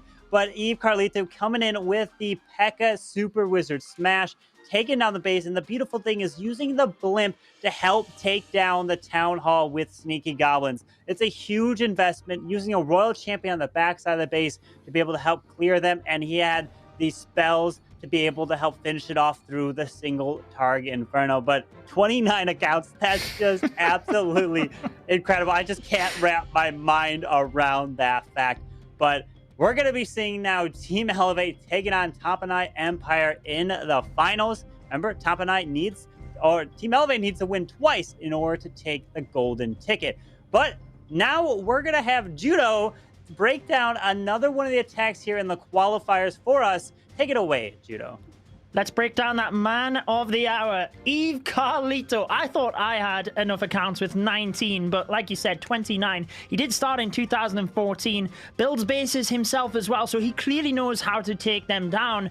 And he uses the ground-based attacks a lot of the time, which, as we have talked about, they seem to be out of the meta a bit, but they actually have a higher hit rate. So with the Grand Warden Walk, he actually finds a Tesla farm down the bottom here, and it's important you do not lose your Grand Warden's ability. So if you do need to use a rage spell to protect the ability, absolutely do so. But the other perk of doing that is it speeds the Grand Warden up, because when you're trying to use this method, time is your main factor. Maybe 1 minute, if you are going to do this at home, is all you should use for a Grand Warden Walk. Now, in doing this, he's actually carved out this area, and he'd already done so with a couple of troops to the other side, so that he can pull the Grand Warden and easily enter into the base where he has opened it up. The other key thing with the Grand Warden Walk is, as you mentioned in that little recap, Carbon, he's now got clear pathing with the blimp to the town hall. Interestingly, he could have even used the wall wrecker, because we did see that from Team Elevate a lot of the time, using the wrecker in these situations rather than the blimp. Sometimes a little bit safer in case there's any seeking air mines. Now, we do have a couple of troops just going around the outside. The Barbarian King tends to be good for that, alongside some witches, and that can keep your main smash moving through the center, which is so key. One thing I didn't really highlight, but I know we've talked about this a lot, is the Coco Loons, because even though it is a ground-based attack, you have to keep your healers alive. You can see right as I highlighted that, one of them went down, because they are protecting the P.E.K.K.A. at the end of the day. They are keeping the P.E.K.K.A. at full health, so you need the healers protected. The jump spell, I feel, was perfectly placed in this one to give him access to the scatter shot, but not to allow them down to this bottom compartment. And you always need to consider where you're using your jump spell. Are you going to open up all compartments? But a lot of the time, that's not what you want to do. Using the red arrow to display to you, pushing the troops to that right-hand side, because he knew with the spells, the invisibility, he could just power through the bottom end of the base. So, in summary, for a P.E.K.K.A. Smash, the Grand Warden Walk, 1 minute is all you want to be using. Make sure you have that pathing through the base, and assure you open up the correct compartments. So, hopefully that helps some people at home, Carbon. Yeah, absolutely. Thank you so much for breaking down that attack, and incredible, because that P.E.K.K.A. was Super Wizard Smash is so strong at Town Hall 14, especially at the ground. But with that, we're now going to be saying goodbye to Woody and Judo, because we're going to be getting ready for the grand final match here between Tompanai Empire and Team Elevate. Man, we have a war now on our hands, Itsu, and it's a rematch. Do you think that Team Elevate now has what it takes? We talked about it before, but they've had a little bit of time to process this, and now how hard is it to put that in the back of your mind? So who are you going to be predicting now to win this match? Yeah, I think I'm going to stick with my prediction, what I just said in our four-man group. I think I'm going to stick to Tompanai Empire. I just think right now, with so many ups and downs right now for Team Elevate, I'm just not sure if they got it like on the mindset level. So let's see. I think Tompanai has the edge for sure. And I'm going to be going with Tompanai as well. I picked them in the previous matchup. They made it here. Tompanai's got to lose twice to be eliminated. Remember, the team that loses and that is eliminated still gets that silver ticket and has a chance in the second chance qualifier. So that's why it's critical to make it to this point right here. But now the question is Team Elevate going to be switching up the defenses? Are we going to see maybe some anti-two-star designs? But the time has come, and Tompanai Empire are looking to try to be crowned the second golden ticket winners behind alternate attacks. We have Rigatores, the captain, Amu Allen, Michael DP Machuo, and React closing it out for the five-man roster for Tompanai Empire. And their opponents are going to be Team Elevate taking on here in the grand finals, Itsu. Yeah, that's right. We have their roster with Eve Kale, Eve Galito, Eve Mark, Eve Vision, and Eve Muda right there. So far, their journey was with a lot of ups and downs, I would say, but coming in at the #1 seed for this qualifier. They have done really well. They had some really two unfortunate losses. Let's see if they can come back from that with their amazing hit rates and plans against one of the powerhouses, which is Tompanai Empire. Yeah, they're looking. They're here at this point. Put everything in the past behind you and focus on this moment. Tompanai Empire coming in with an average of 13 stars, and Team Elevate at 12 from the pre-qualifiers. But it doesn't matter what you did in the past. It matters this moment. Rigatores is deciding. Queen charge Lalo is the plan against Eve Mark. Starts off with the Queen down at the bottom side of the base, and he is focused. He's ready to go with a super wall breaker. Hopefully this Queen passes her way into the Eagle Artillery.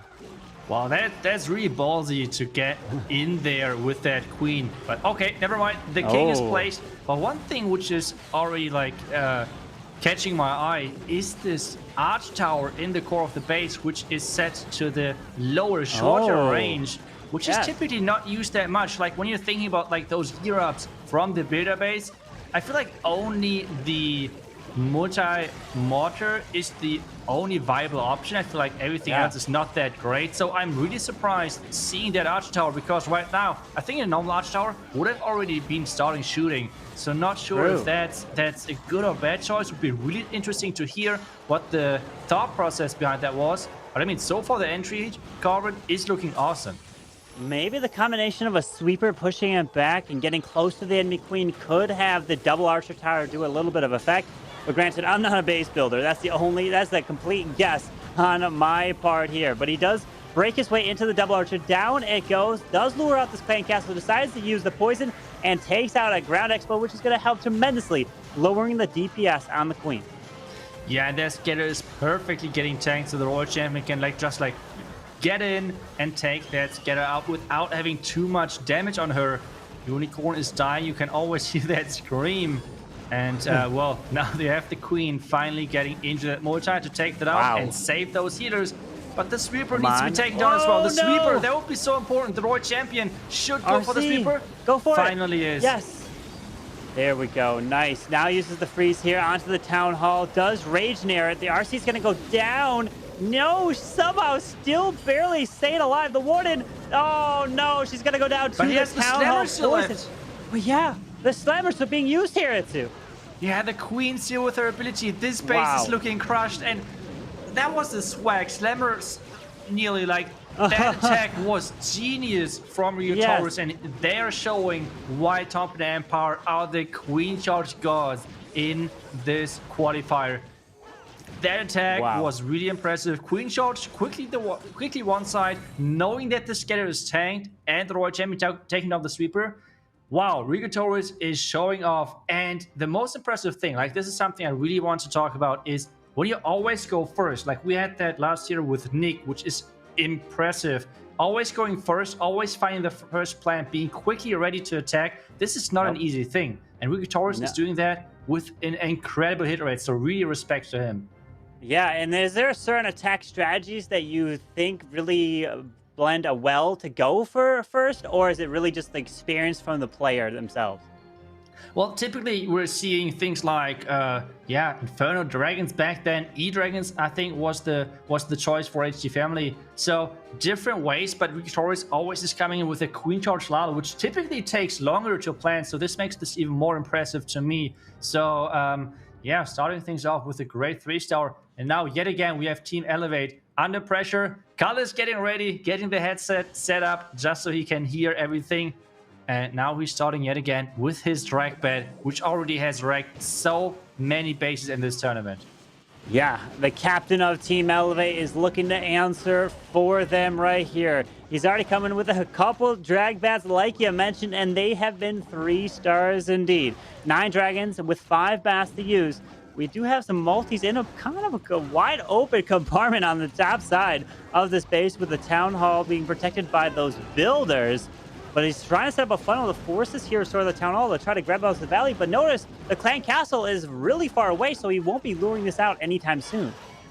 Yeah, but it's all depending on what is in there. Like, if there are super minions in there, it might be really annoying to face. The Queen Force is going inside. I just wanted to say she might go for the outside, but this Sophor is not looking too bad. If the Royal Champion is going, I guess he wanted to get the multi-inferno tower maybe, or what was he going for with that Royal Champion?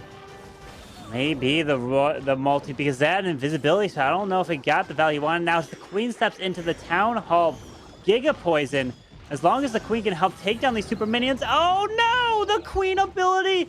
He loses the Queen too early to the super minions, which is something that usually happens if you're not keeping your eye on her.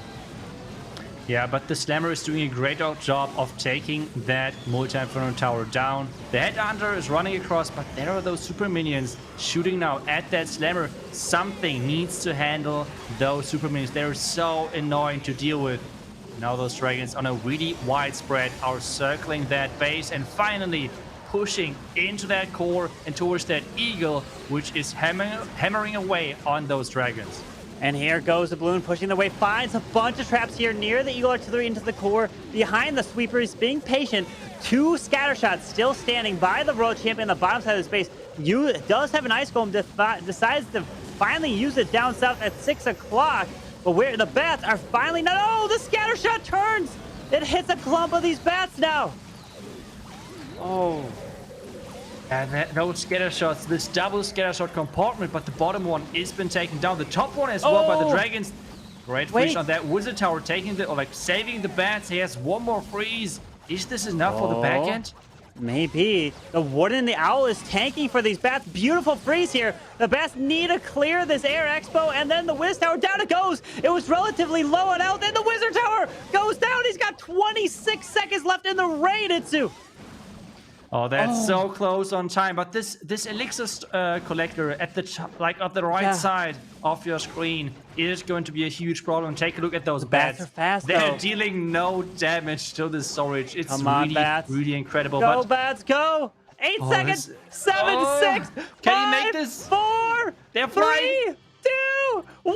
Eve Kelly! Yes! He gets the 3-star Oh my. with the bats to answer Top and I Empire! That was- Oh my! Okay. After this, I'm awake for sure. Like, what was going on there? Like, that was so close. Those bats cruising through. I thought it was over for sure, especially because those bats took so long on that storage. But now we can see yet again flying through. They take 4 seconds from this left side to the elixir collector. 2, 1. And like that was the last millisecond, to be honest. Like that was close. That was incredible with the drag back coming in, and those bats are so fast on anything other than a storage, and got it done right there to help secure the 3-star, and that's exactly what they need to do to stay even with Top and I Empire, because Frigatores did come in with that beautiful Queen Charge Lalo. We're going to see another attack for Top and I, but we're seeing though that Team Elevate is going to have the final attack here in this very first warp. Amualan decides Zap Dragons is the way to go. Zap Dragons, he already did that with the Dragon Rider, so the Lightnings, this is his thing. He's so good at getting the value, and he has 8 Lightnings, which typically is telling you that he's going for the Eagle, but this time around he is... Wait, did he just use 8 Lightning for that? I guess to take down the Royal Champion, but is that worth it? I mean, he's got dragons, right? If it was coming in with maybe Dragon Riders, you couldn't target the defending CC, but the dragons can. I guess the RC was the thing he wanted, because now we got to take a look at where the... No, he didn't take out the Grand Warden, because that's all the way by the town hall on the top side here. But the RC is going to look to help clear this right side, grab this air defense as well. But wait a second, can this King actually get to the Eagle Artillery? That's looking like some great value here. This looking like some really good value, but there's the Tesla form, so this might be a problem for him. World Champion, Invisibility Spell, this is looking good, but the King now is having problems against this Tesla form. If there's a bomb or something in there? Oh, they're not. But so far, it's looking good for him. Eagle has been taken down. So this so far is looking good, but no cleanup place just yet on the right side. Let's see where those dragons are coming from, because this right side so far looks kind of funny with all of those gold mines and elixir collectors out there, and nothing is shooting at that just yet. He's got to drop an Archer to move that Lava Hound. Oh, wait, Dragon, where you going? He's going to get slowed down by the header and going to get picked off into the air defense as well. But here we go. Sends the Balloon Dragon into the AD on the bottom side, which looks like the Dragon's going to outpace the Balloon there. No! Just perfectly uses the Invis. No! The Dragon pulls a Sand, but hopefully he can still grab the air defense. And here comes the rest of the Dragon. Pops that Warden ability. Protects some Balloons and the Blimp to grab this Town Hall now. Yeah, the Blimp is flying. So far, no NATO yet. The Blimp is getting pushed away. There's a ton of ground skeletons coming up, but this so far is looking really good. Still, he has, I think, not deployed anything. Oh, the tunnel is going down finally. But the Hound is still hovering on that right side, now flying over. So is this going to be enough? That's the big question. The Dragons are trying to group up around the Sweeper, around the Single Inferno Tower. This one needs to go down, but is the timing to the Hound? That is so unfortunate. Oh no, the Dragon is got locked into the Hound, which now the other Dragons are going to turn around. He's got a poison to help. I think he's got this. He's got the Dragons. There's the poison to help clear these pups. 40 seconds left, not too much. Those Dragons, Warden should be able to help assist, take out the single, and Amu Allen is going to be putting up another 3-star for Tomp and I Empire here in the grand finals. Yeah, that is the key right now, just to keep 3-starring. I feel like it was pretty similar last qualifier with the top teams like non-stop 3-starring, but there was such a big gap between the top teams and the really good teams. And we can see that right now, like those teams are non-stop 3-starring, so it's so impressive. And yeah, just as I said, I'm all in with those lightnings. It's so impressive to see how he knows which value is going to be enough to wreck that base. And he just showcased that with those new level, with the new level of the Dragons.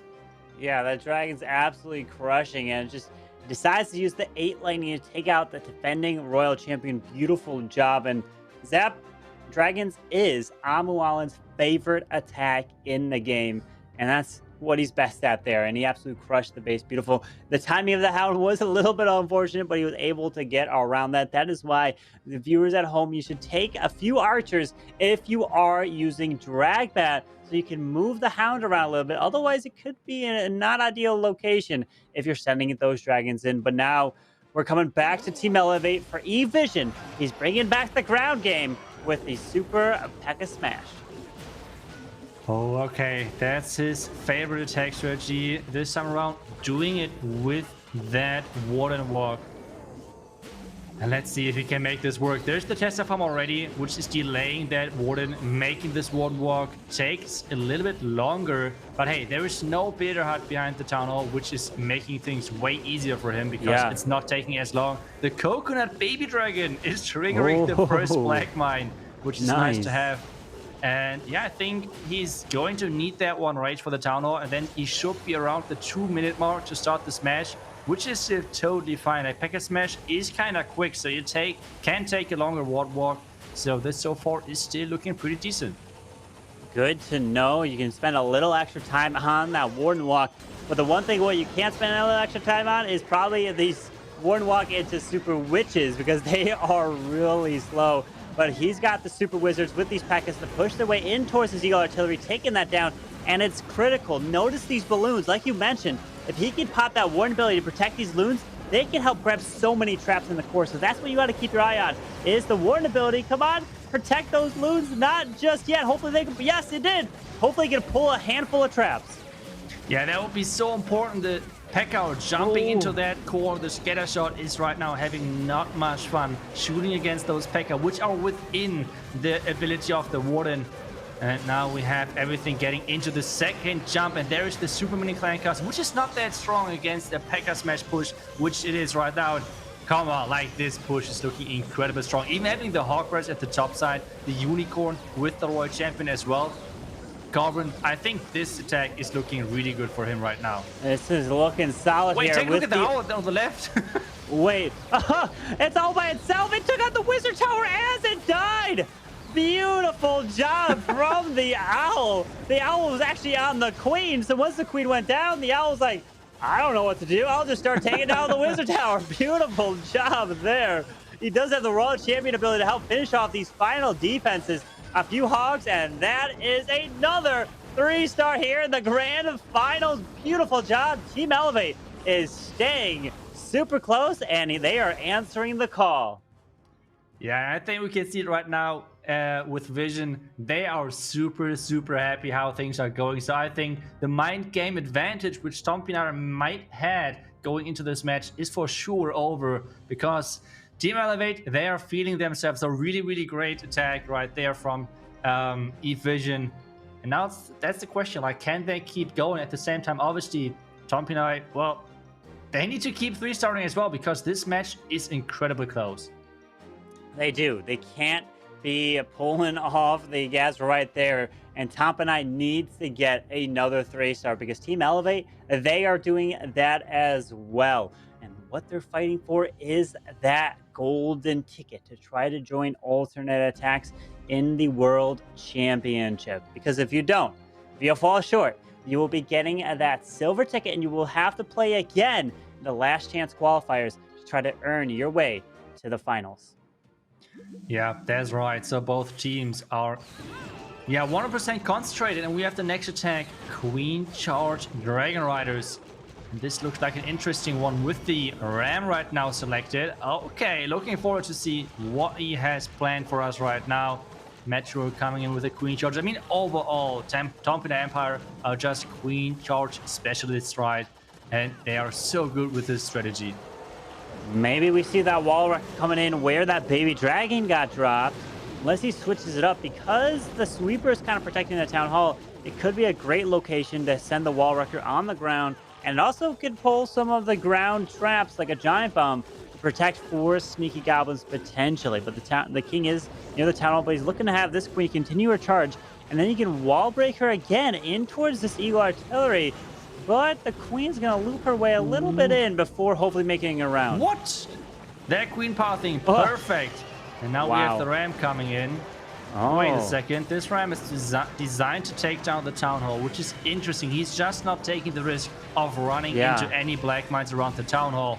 And this ram just slowly, it's making its way into the town hall and just smashing those walls. This is looking pretty good as an entry, but we have to take a look at the time as well with this strategy. Oh, he did find a tornado trap, but it's going to spin his troops into the town hall, so he's going to be safe here. Oh. Town hall, wait a second. Yes, the town hall is secured there. Locks it up, pops that king ability to help clear the eagle artillery. The healers did find a seeking air mine. He does not have a jump, so he's going to rely on this queen now to help push away and beat through the wall to get towards that multi. But I was going to say Lalo, but he's got Dragon Riders coming in and pops that early warden ability.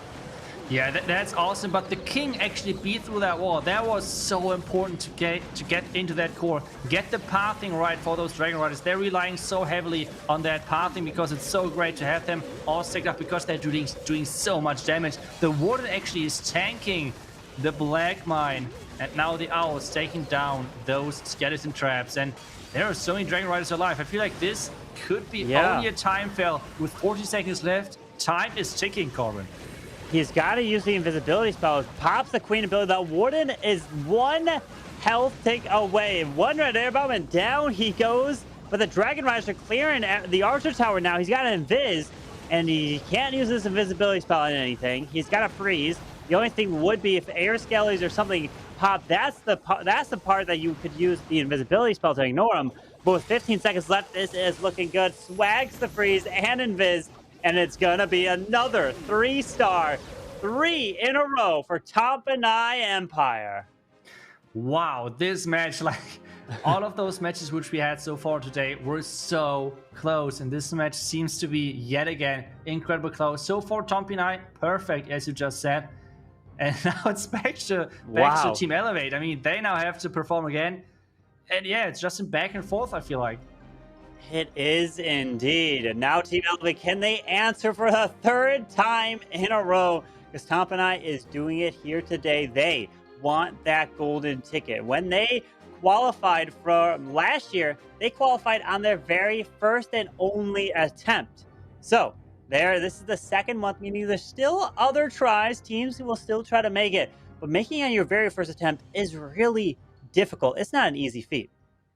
Yeah, for sure. And but the one thing which now might be an advantage is that, well, Tompi and Empire were in situations like this for so many times. They're, I think, one of the oldest teams when it comes down to like the team roster. I think they had not too many roster changes over all of the years. So their synergy is just on a different level. So let's see if this is going to push them ahead. But now we have the next Dragon attack from Team Elevate, a drag bat actually, with some lightnings for a sweeper. So let's see how that's going to work out. Yeah, still the 2 lightnings. He's going to be patient. But notice he's got 7 bat spells into the mix here. And these bats, is he going to use them on a certain defense, or he's going to use it as a wave to push and overwhelm the base here. Finds a ground skeleton. Not going to be too big of a deal. Should be able to clear it. Eagle is going to go down to the king and his ability. So the World Champion is now being deployed by the single target Inferno, which does lock onto the RC. Pops her early ability. Can she take it down? Yes! The single goes down, and the Archer Tower should be going down as well. Yeah, Lassie is chasing now for some targets right there on the left side. And there is the sweeper going down. The Yak is opening up the wall, so he might even get the scatter shot right there with his queen ability.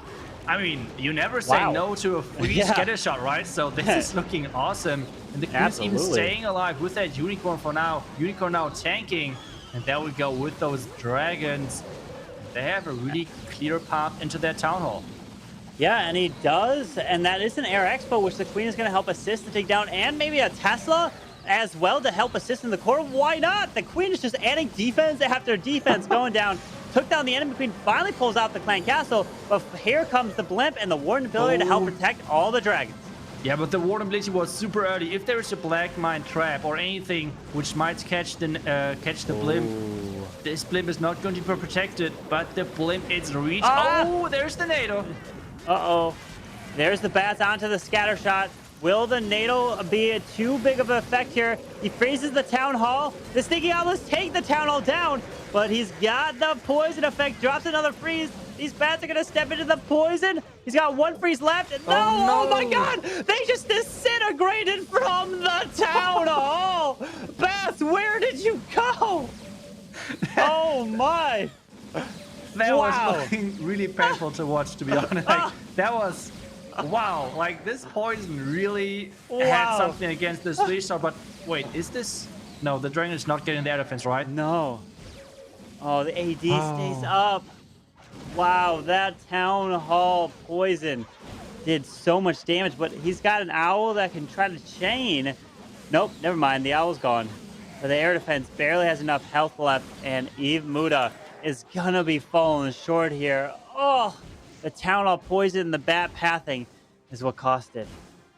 Yeah, that was a really unfortunate ending, and this is going to be a 95%. So not a bad percentage at all, to be honest, but at the same time, I mean, Tompinar is still perfect. So they have the advantage now coming into the last couple of attacks of this match, and so far, Tompinar, when they had a lead, they were just playing it safe, and well, now it's all about the last couple of attacks. But yeah, that was so unfortunate, seeing all of those bats flying into the Town of Poison. That hurt to watch. Like, right, just right there. Oh wow, no. Look at that. They had no chance.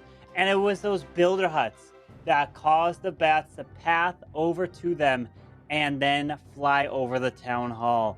Eve Muda, we all feel that one right there. It's like one of those feelings when you get hit by a red air bomb.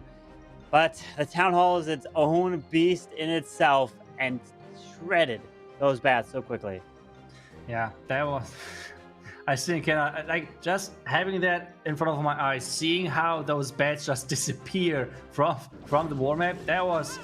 Whew. But now we have the next attack coming in. Michael OP is attacking with, yet again, a Queen Charge Lalo. This special ability of Tompinar Empire.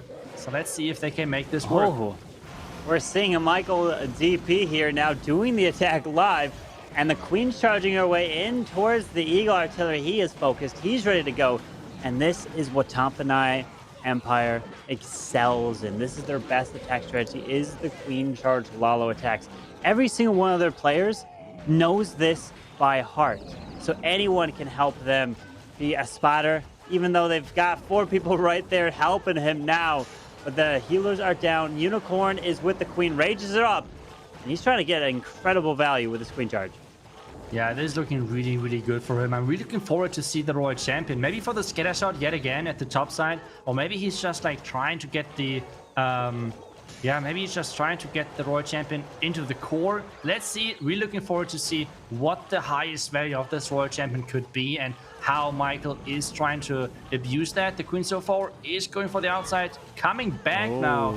And there we go. As I said, going for that scatter shot to get some extra value. Yeah, the Queen's taking out these ground expos, which is going to help force this RC in towards the scatter shot. And RC's ability goes off. Down goes the Grand Warden Altar. The Royal Champion is clutching this up.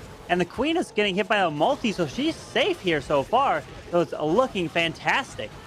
This is looking really fantastic. And there we go. The top side, even with the cleanup right away, he's knowing time could be always an issue. And there he is starting with a loud at 1 minute and 15 seconds left. But this sweeper behind the Town Hall, this might be a really painful one. So I'm kind of surprised that he's starting with that Lalo right into that Town Hall. Maybe he does not want to have the Town Hall back end. But there's the freeze and the rage. So this is not looking too bad if the Town Hall can get one shot. But it feels like it's not getting one shot. So this might be a problem. Yeah, now the Balloons have to push their way around with the Stone Slammer finally being deployed on the left side. The Queen was forced her ability here. Freezes up that multi yet again. He's got one invis. Will he use it on the Queen to keep her going? But these balloons are pathing all the way around the multi-target Inferno. This could be the defense that Eve Muda is looking for here for Team Elevate. Yeah, 2 more loons to take down the bottom side. I mean, yes, the full slammer. The Queen is taking down the sweeper in the core, which is 7 seconds. But yeah, time is ticking. I mean, yes, the cleanup headhunters now. I mean, what better way to use headhunters than cleanup, right? Like just putting them onto the army camps, opening up the slammer. And this And he's got it. Yeah, I think he got it. Like 10 seconds. 2 buildings no left, problem. and they're right next to it. Michael DP is just so OP coming in with that queen charge Lalo triple, adding another one to the board for Tompanai Empire, which means that they're going to be going 4 for 4 right now. They're up against, they control their fate. If they get that triple with the final attack, or even if they get a 96% 2-star in their final hit, they are going to be winning it all here in month 2 and getting that golden ticket. Yeah, that's right. But at the same time, it's always easier said than done, to be honest. It's like, yeah, just get the 95 or 96%, then you're fine. It's not as easy as that, to be honest. So let's see if they can make this work. First, we have Team Elevate. And if they don't 3-star, all this discussion is not really needed, because then Tompanai just need this 2-star to win the match. So Team Elevate needs the 3-star to put up pressure against Tompanai Empire. We have a Queen Charge Dragon Rider attack where we had mixed results, I would say, over this qualifier so far. I think Chris said something of like a 50% hit rate with this attack strategy, which, to be honest, is pretty low compared to those hit rates which those two teams are putting up right now. Yeah, Chris said, he mentioned that we saw the Queen Charge Dragon Riders about 1 out of every 4 attacks here, and Eve Carlito is bringing it back. And Eve Carlito is coming with a mix of things. He's coming with ground attack with the P.E.K.K.A. and Super Wizards, and now he's mixing in with the Dragon Riders. It's all about this queen and what she can get. From my practice, when I have been trying to use Queen Charge Dragon Riders, I have done my absolute best to stay away from sending my Queen or Dragon Riders into the Town Hall poison. I would rather use my Blimp or King or something to take that Town Hall down, because that is so scary and is devastating for your troops. Yeah, and it seems like he's doing the tribe approach. This is like a technique which the tribe team has like pretty much brought up, I think, and did this all over the time because it was a really nice setup. So how this works is basically you're charging on one of the flanks of the Town Hall into the direction of the Town Hall and then jumping the Queen into the Town Hall compartment. That this Town Hall is the back end, taking down the Queen or taking down the Town Hall, so you avoid that Town Hall poison, and then the Dragon Riders on the flank behind the Queen into the base. This is like the approach which I'm talking about, which had really good success. And we can see right now it's looking really good, with the only exception that this King went the wrong way. So needs to be careful with that multi in the core.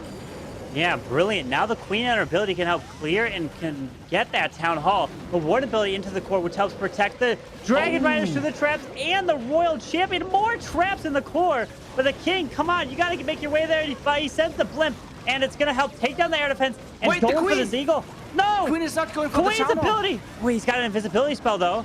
Yeah, Queen, are you going to go for it? No. Oh, no. He makes her invisible. She comes back. This won't be enough. The Queen has to jump, and she has low hit points. He's got RC ability, though. Is it gonna be? No, her ability's gonna be forced. Oh no. This is this Town not Hall looking as planned. Oh no, wow. the Dragon Rider is coming what in. What are you doing? But it's not going for the Town. And the Queen here, as you just said, I think the Tesla farm, we can see the Tesla on the outside right now. The Tesla lured out the Queen, and this made the Queen not jump to the Town Hall.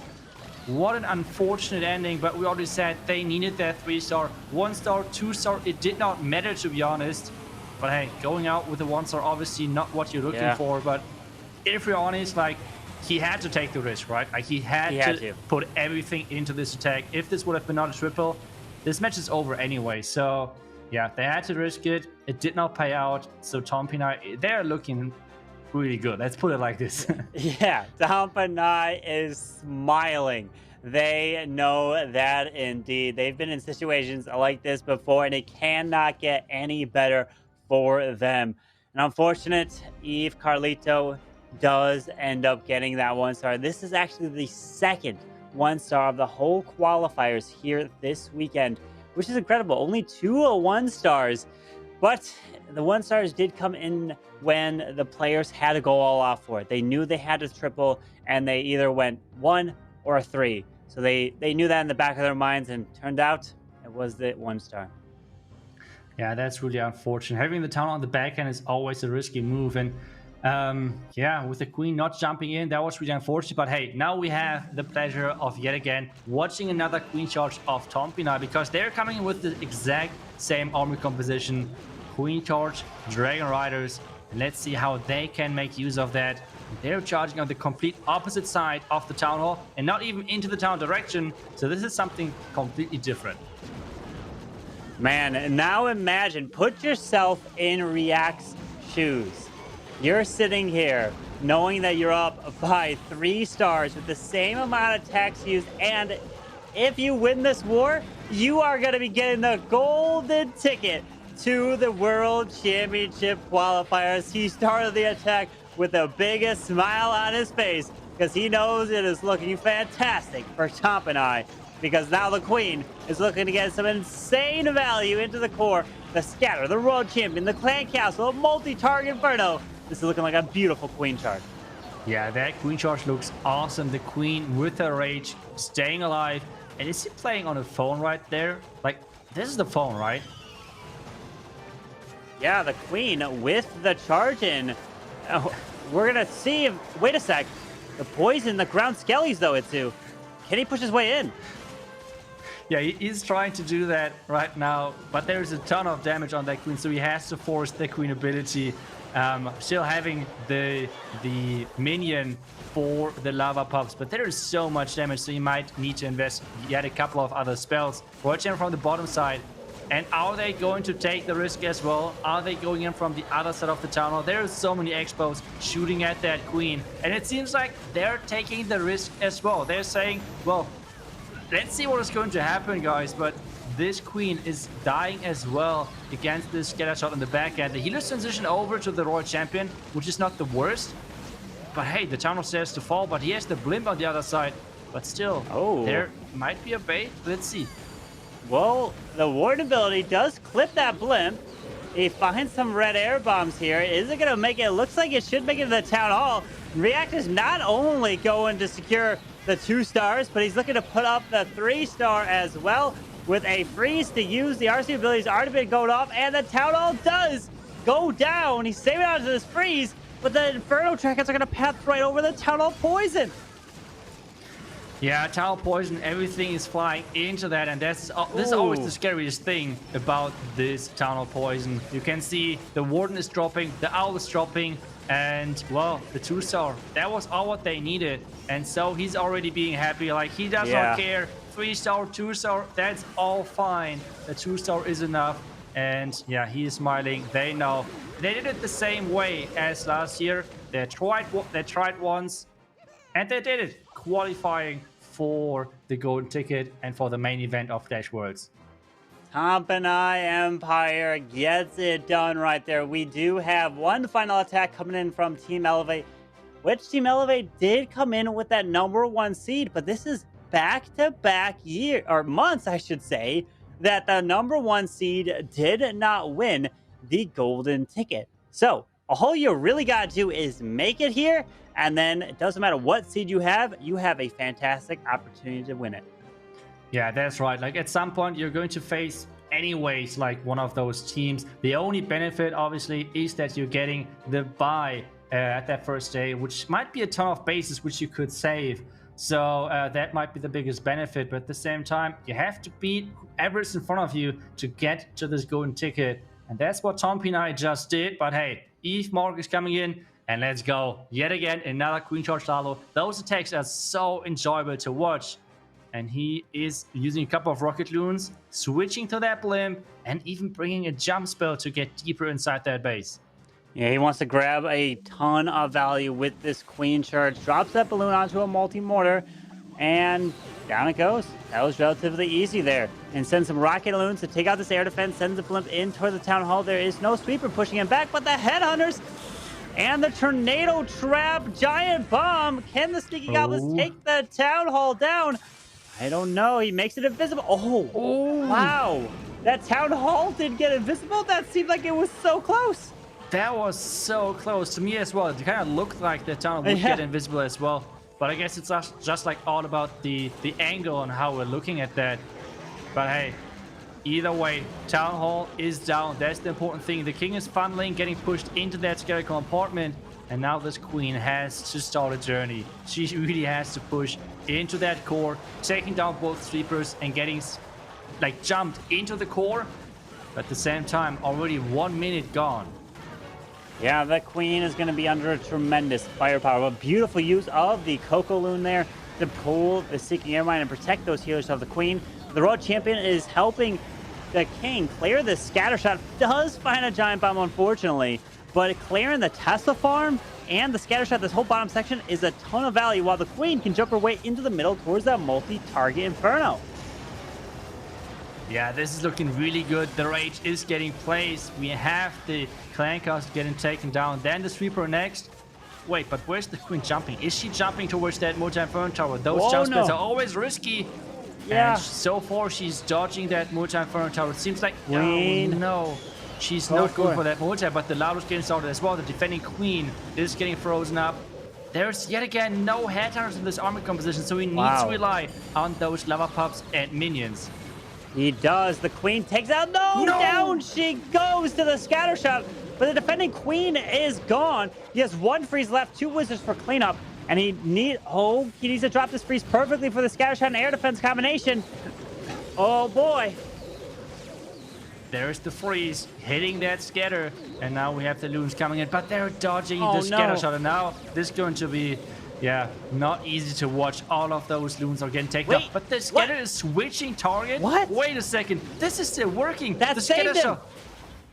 What happened there? Just retargeted onto the lava pops. Now 30 seconds left. I think this is still fine. They got it. We got the best air defense in the game, which is also known as the Barbarian King, helping slow things down. Takes him down. 19 seconds left, and Eve Mark does add a 3-star to the board for Team Elevate.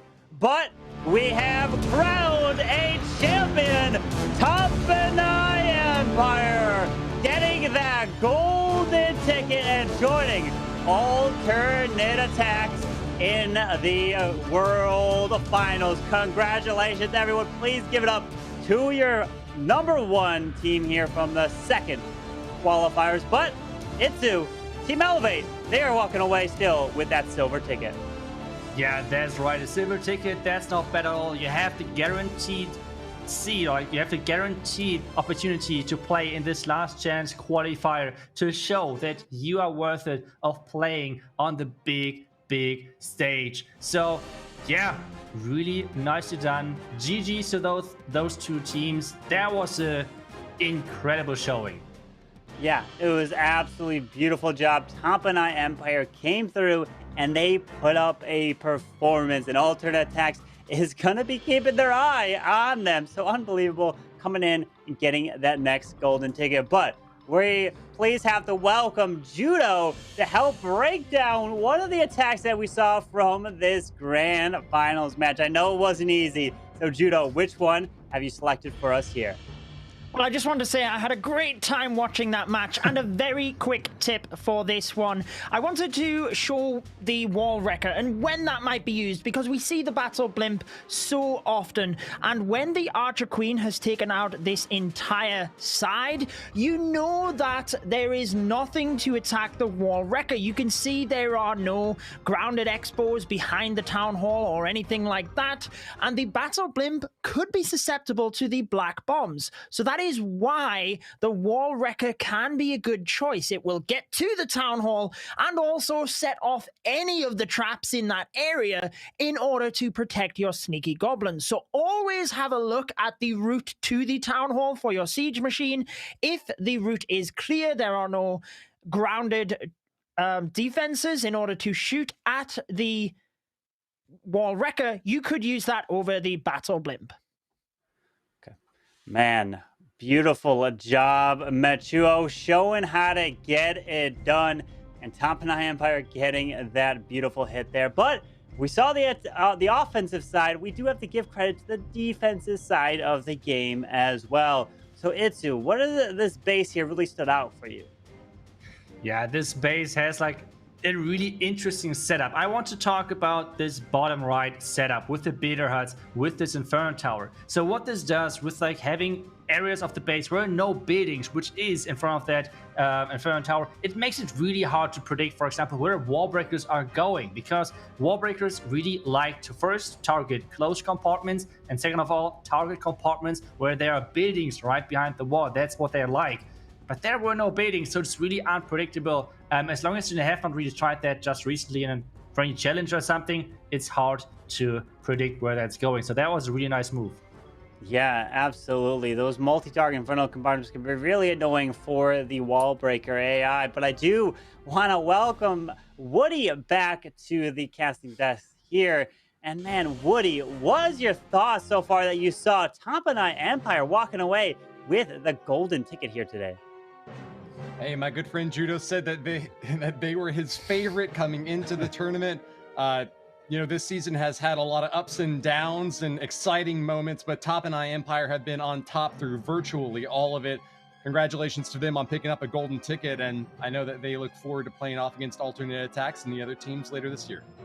Yeah, I can't wait to be seeing Alternate Attacks, Tompanai Empire going at it. But we're going to take a look at the final bracket here so you see how Tompanai Empire ended up making it to the finals and winning it. Team Elevate was the #1 seed. They did make it back to the finals, which they did get eliminated from, or lower bracket from Tompanai, but Tompanai just took them down again and showed their powerhouse. Man, Judo, Tompanai was strong here. Do you think Alternate Attacks has a real run for the money there and for the potential world championship now? I think they do, because Tompanai have always been close to the top. We've mentioned this a few times across the weekend. They came 3rd in the Worlds, 4th in the Worlds. Is this the year when Tompanai can be crowned the world champions? I guess we will wait and see, but I really do think they have a good shot, Carbon. Yeah, I really do. They put on a performance. And Itsu, what was one of the biggest things that stood out for you this weekend? I think the biggest thing which surprised me was that we were seeing such a different strategy pool from the different teams. I mean, we're coming into this expecting a ton of Dragon Riders, but to be honest, we saw a really different setup of like strategies. P.E.K.K.A Smash, we saw a ton of Lalo attacks, so things like that, I think it's really cool that we still see different strategies. Yeah, the strategies was insane to be able to see, especially in the troops. But was there what was your favorite strategy, Woody, that you think that you saw here this weekend that you would love to see more of? Deep queen dives into the very core of the base. The attack that Itsu and I picked out by Amwalin comes to mind immediately. But, you know, there's a lot of attacks that I can really get behind and appreciate the strategy behind a broad assault from all different angles, but just a queen charge that goes right into the heart of it is able to take a look at the base, like deconstruct it in your mind, and then figure out the exact perfect pathing to maximize the value of your most important soldier. That's what earns top marks in my book. Absolutely, and they did it here. But let's take one final look at the golden tickets here, which is Alternate Attacks winning from Season 1 that first month, and then Season 2 was Tompanai Empire. You win that golden ticket, you can relax. You don't have to worry about qualifying for the rest of the year. You come back at the end to compete for the Grand Finals World Championship. And Alternate Attacks is the defending world champions. And then we have the second place with the silver tickets here, and Team Elevate gets that. And the way this works is you get invited back at the end of the year, and then you try to compete to earn your spot. So you aren't guaranteed. You have to earn it. Judo, these teams that get the silver tickets, they have a chance. But what are your final thoughts, Judo, on this weekend so far? I think we've seen some fantastic action. I'm heartbroken for HT Family. I think they put on great performances, and I do think we will see them back in future months. And it wouldn't surprise me if either MCES or Team Elevate upgrade their ticket to a golden ticket, and then the third place team would be upgraded to the silver ticket, Carbon. Yeah, absolutely. The teams have second chances. What about you, Itsu? Is there something that you think we're going to see in next month's qualifiers that may surprise some people? I don't know if it's going to surprise some people, but I think we're going to have some teams returning next month. I don't think that we're going to have yet again 6 completely new teams. What we had in between of qualifier 1 and 2. So I think we're going to have some teams again in this third qualifier. Well, how about you, Woody? Do you have any predictions for the next qualifiers or any final words? Well, I'll take the final words, Root. I just want to express my gratitude to everyone who tuned in and to the players for putting together such an amazing show. Clash of Clans is the king of strategy, and it's really an honor to be here with the rest of you guys and casting this, and to get to talk to amazing figures as well, like Chris, and put it on an awesome show with a fantastic production. Absolutely. And again, I want to send a thank you to everyone, to the viewers, to the production team, to Clash of Clans Supercell, to my fellow casters. It was an incredible, and congratulations to Tampa and I Empire getting that golden ticket. Well, that's going to wrap it up for us here today. We will be seeing you guys next weekend for qualifier number 3. Who's going to be joining Alternate Attacks and Tampa and I Empire. See you guys.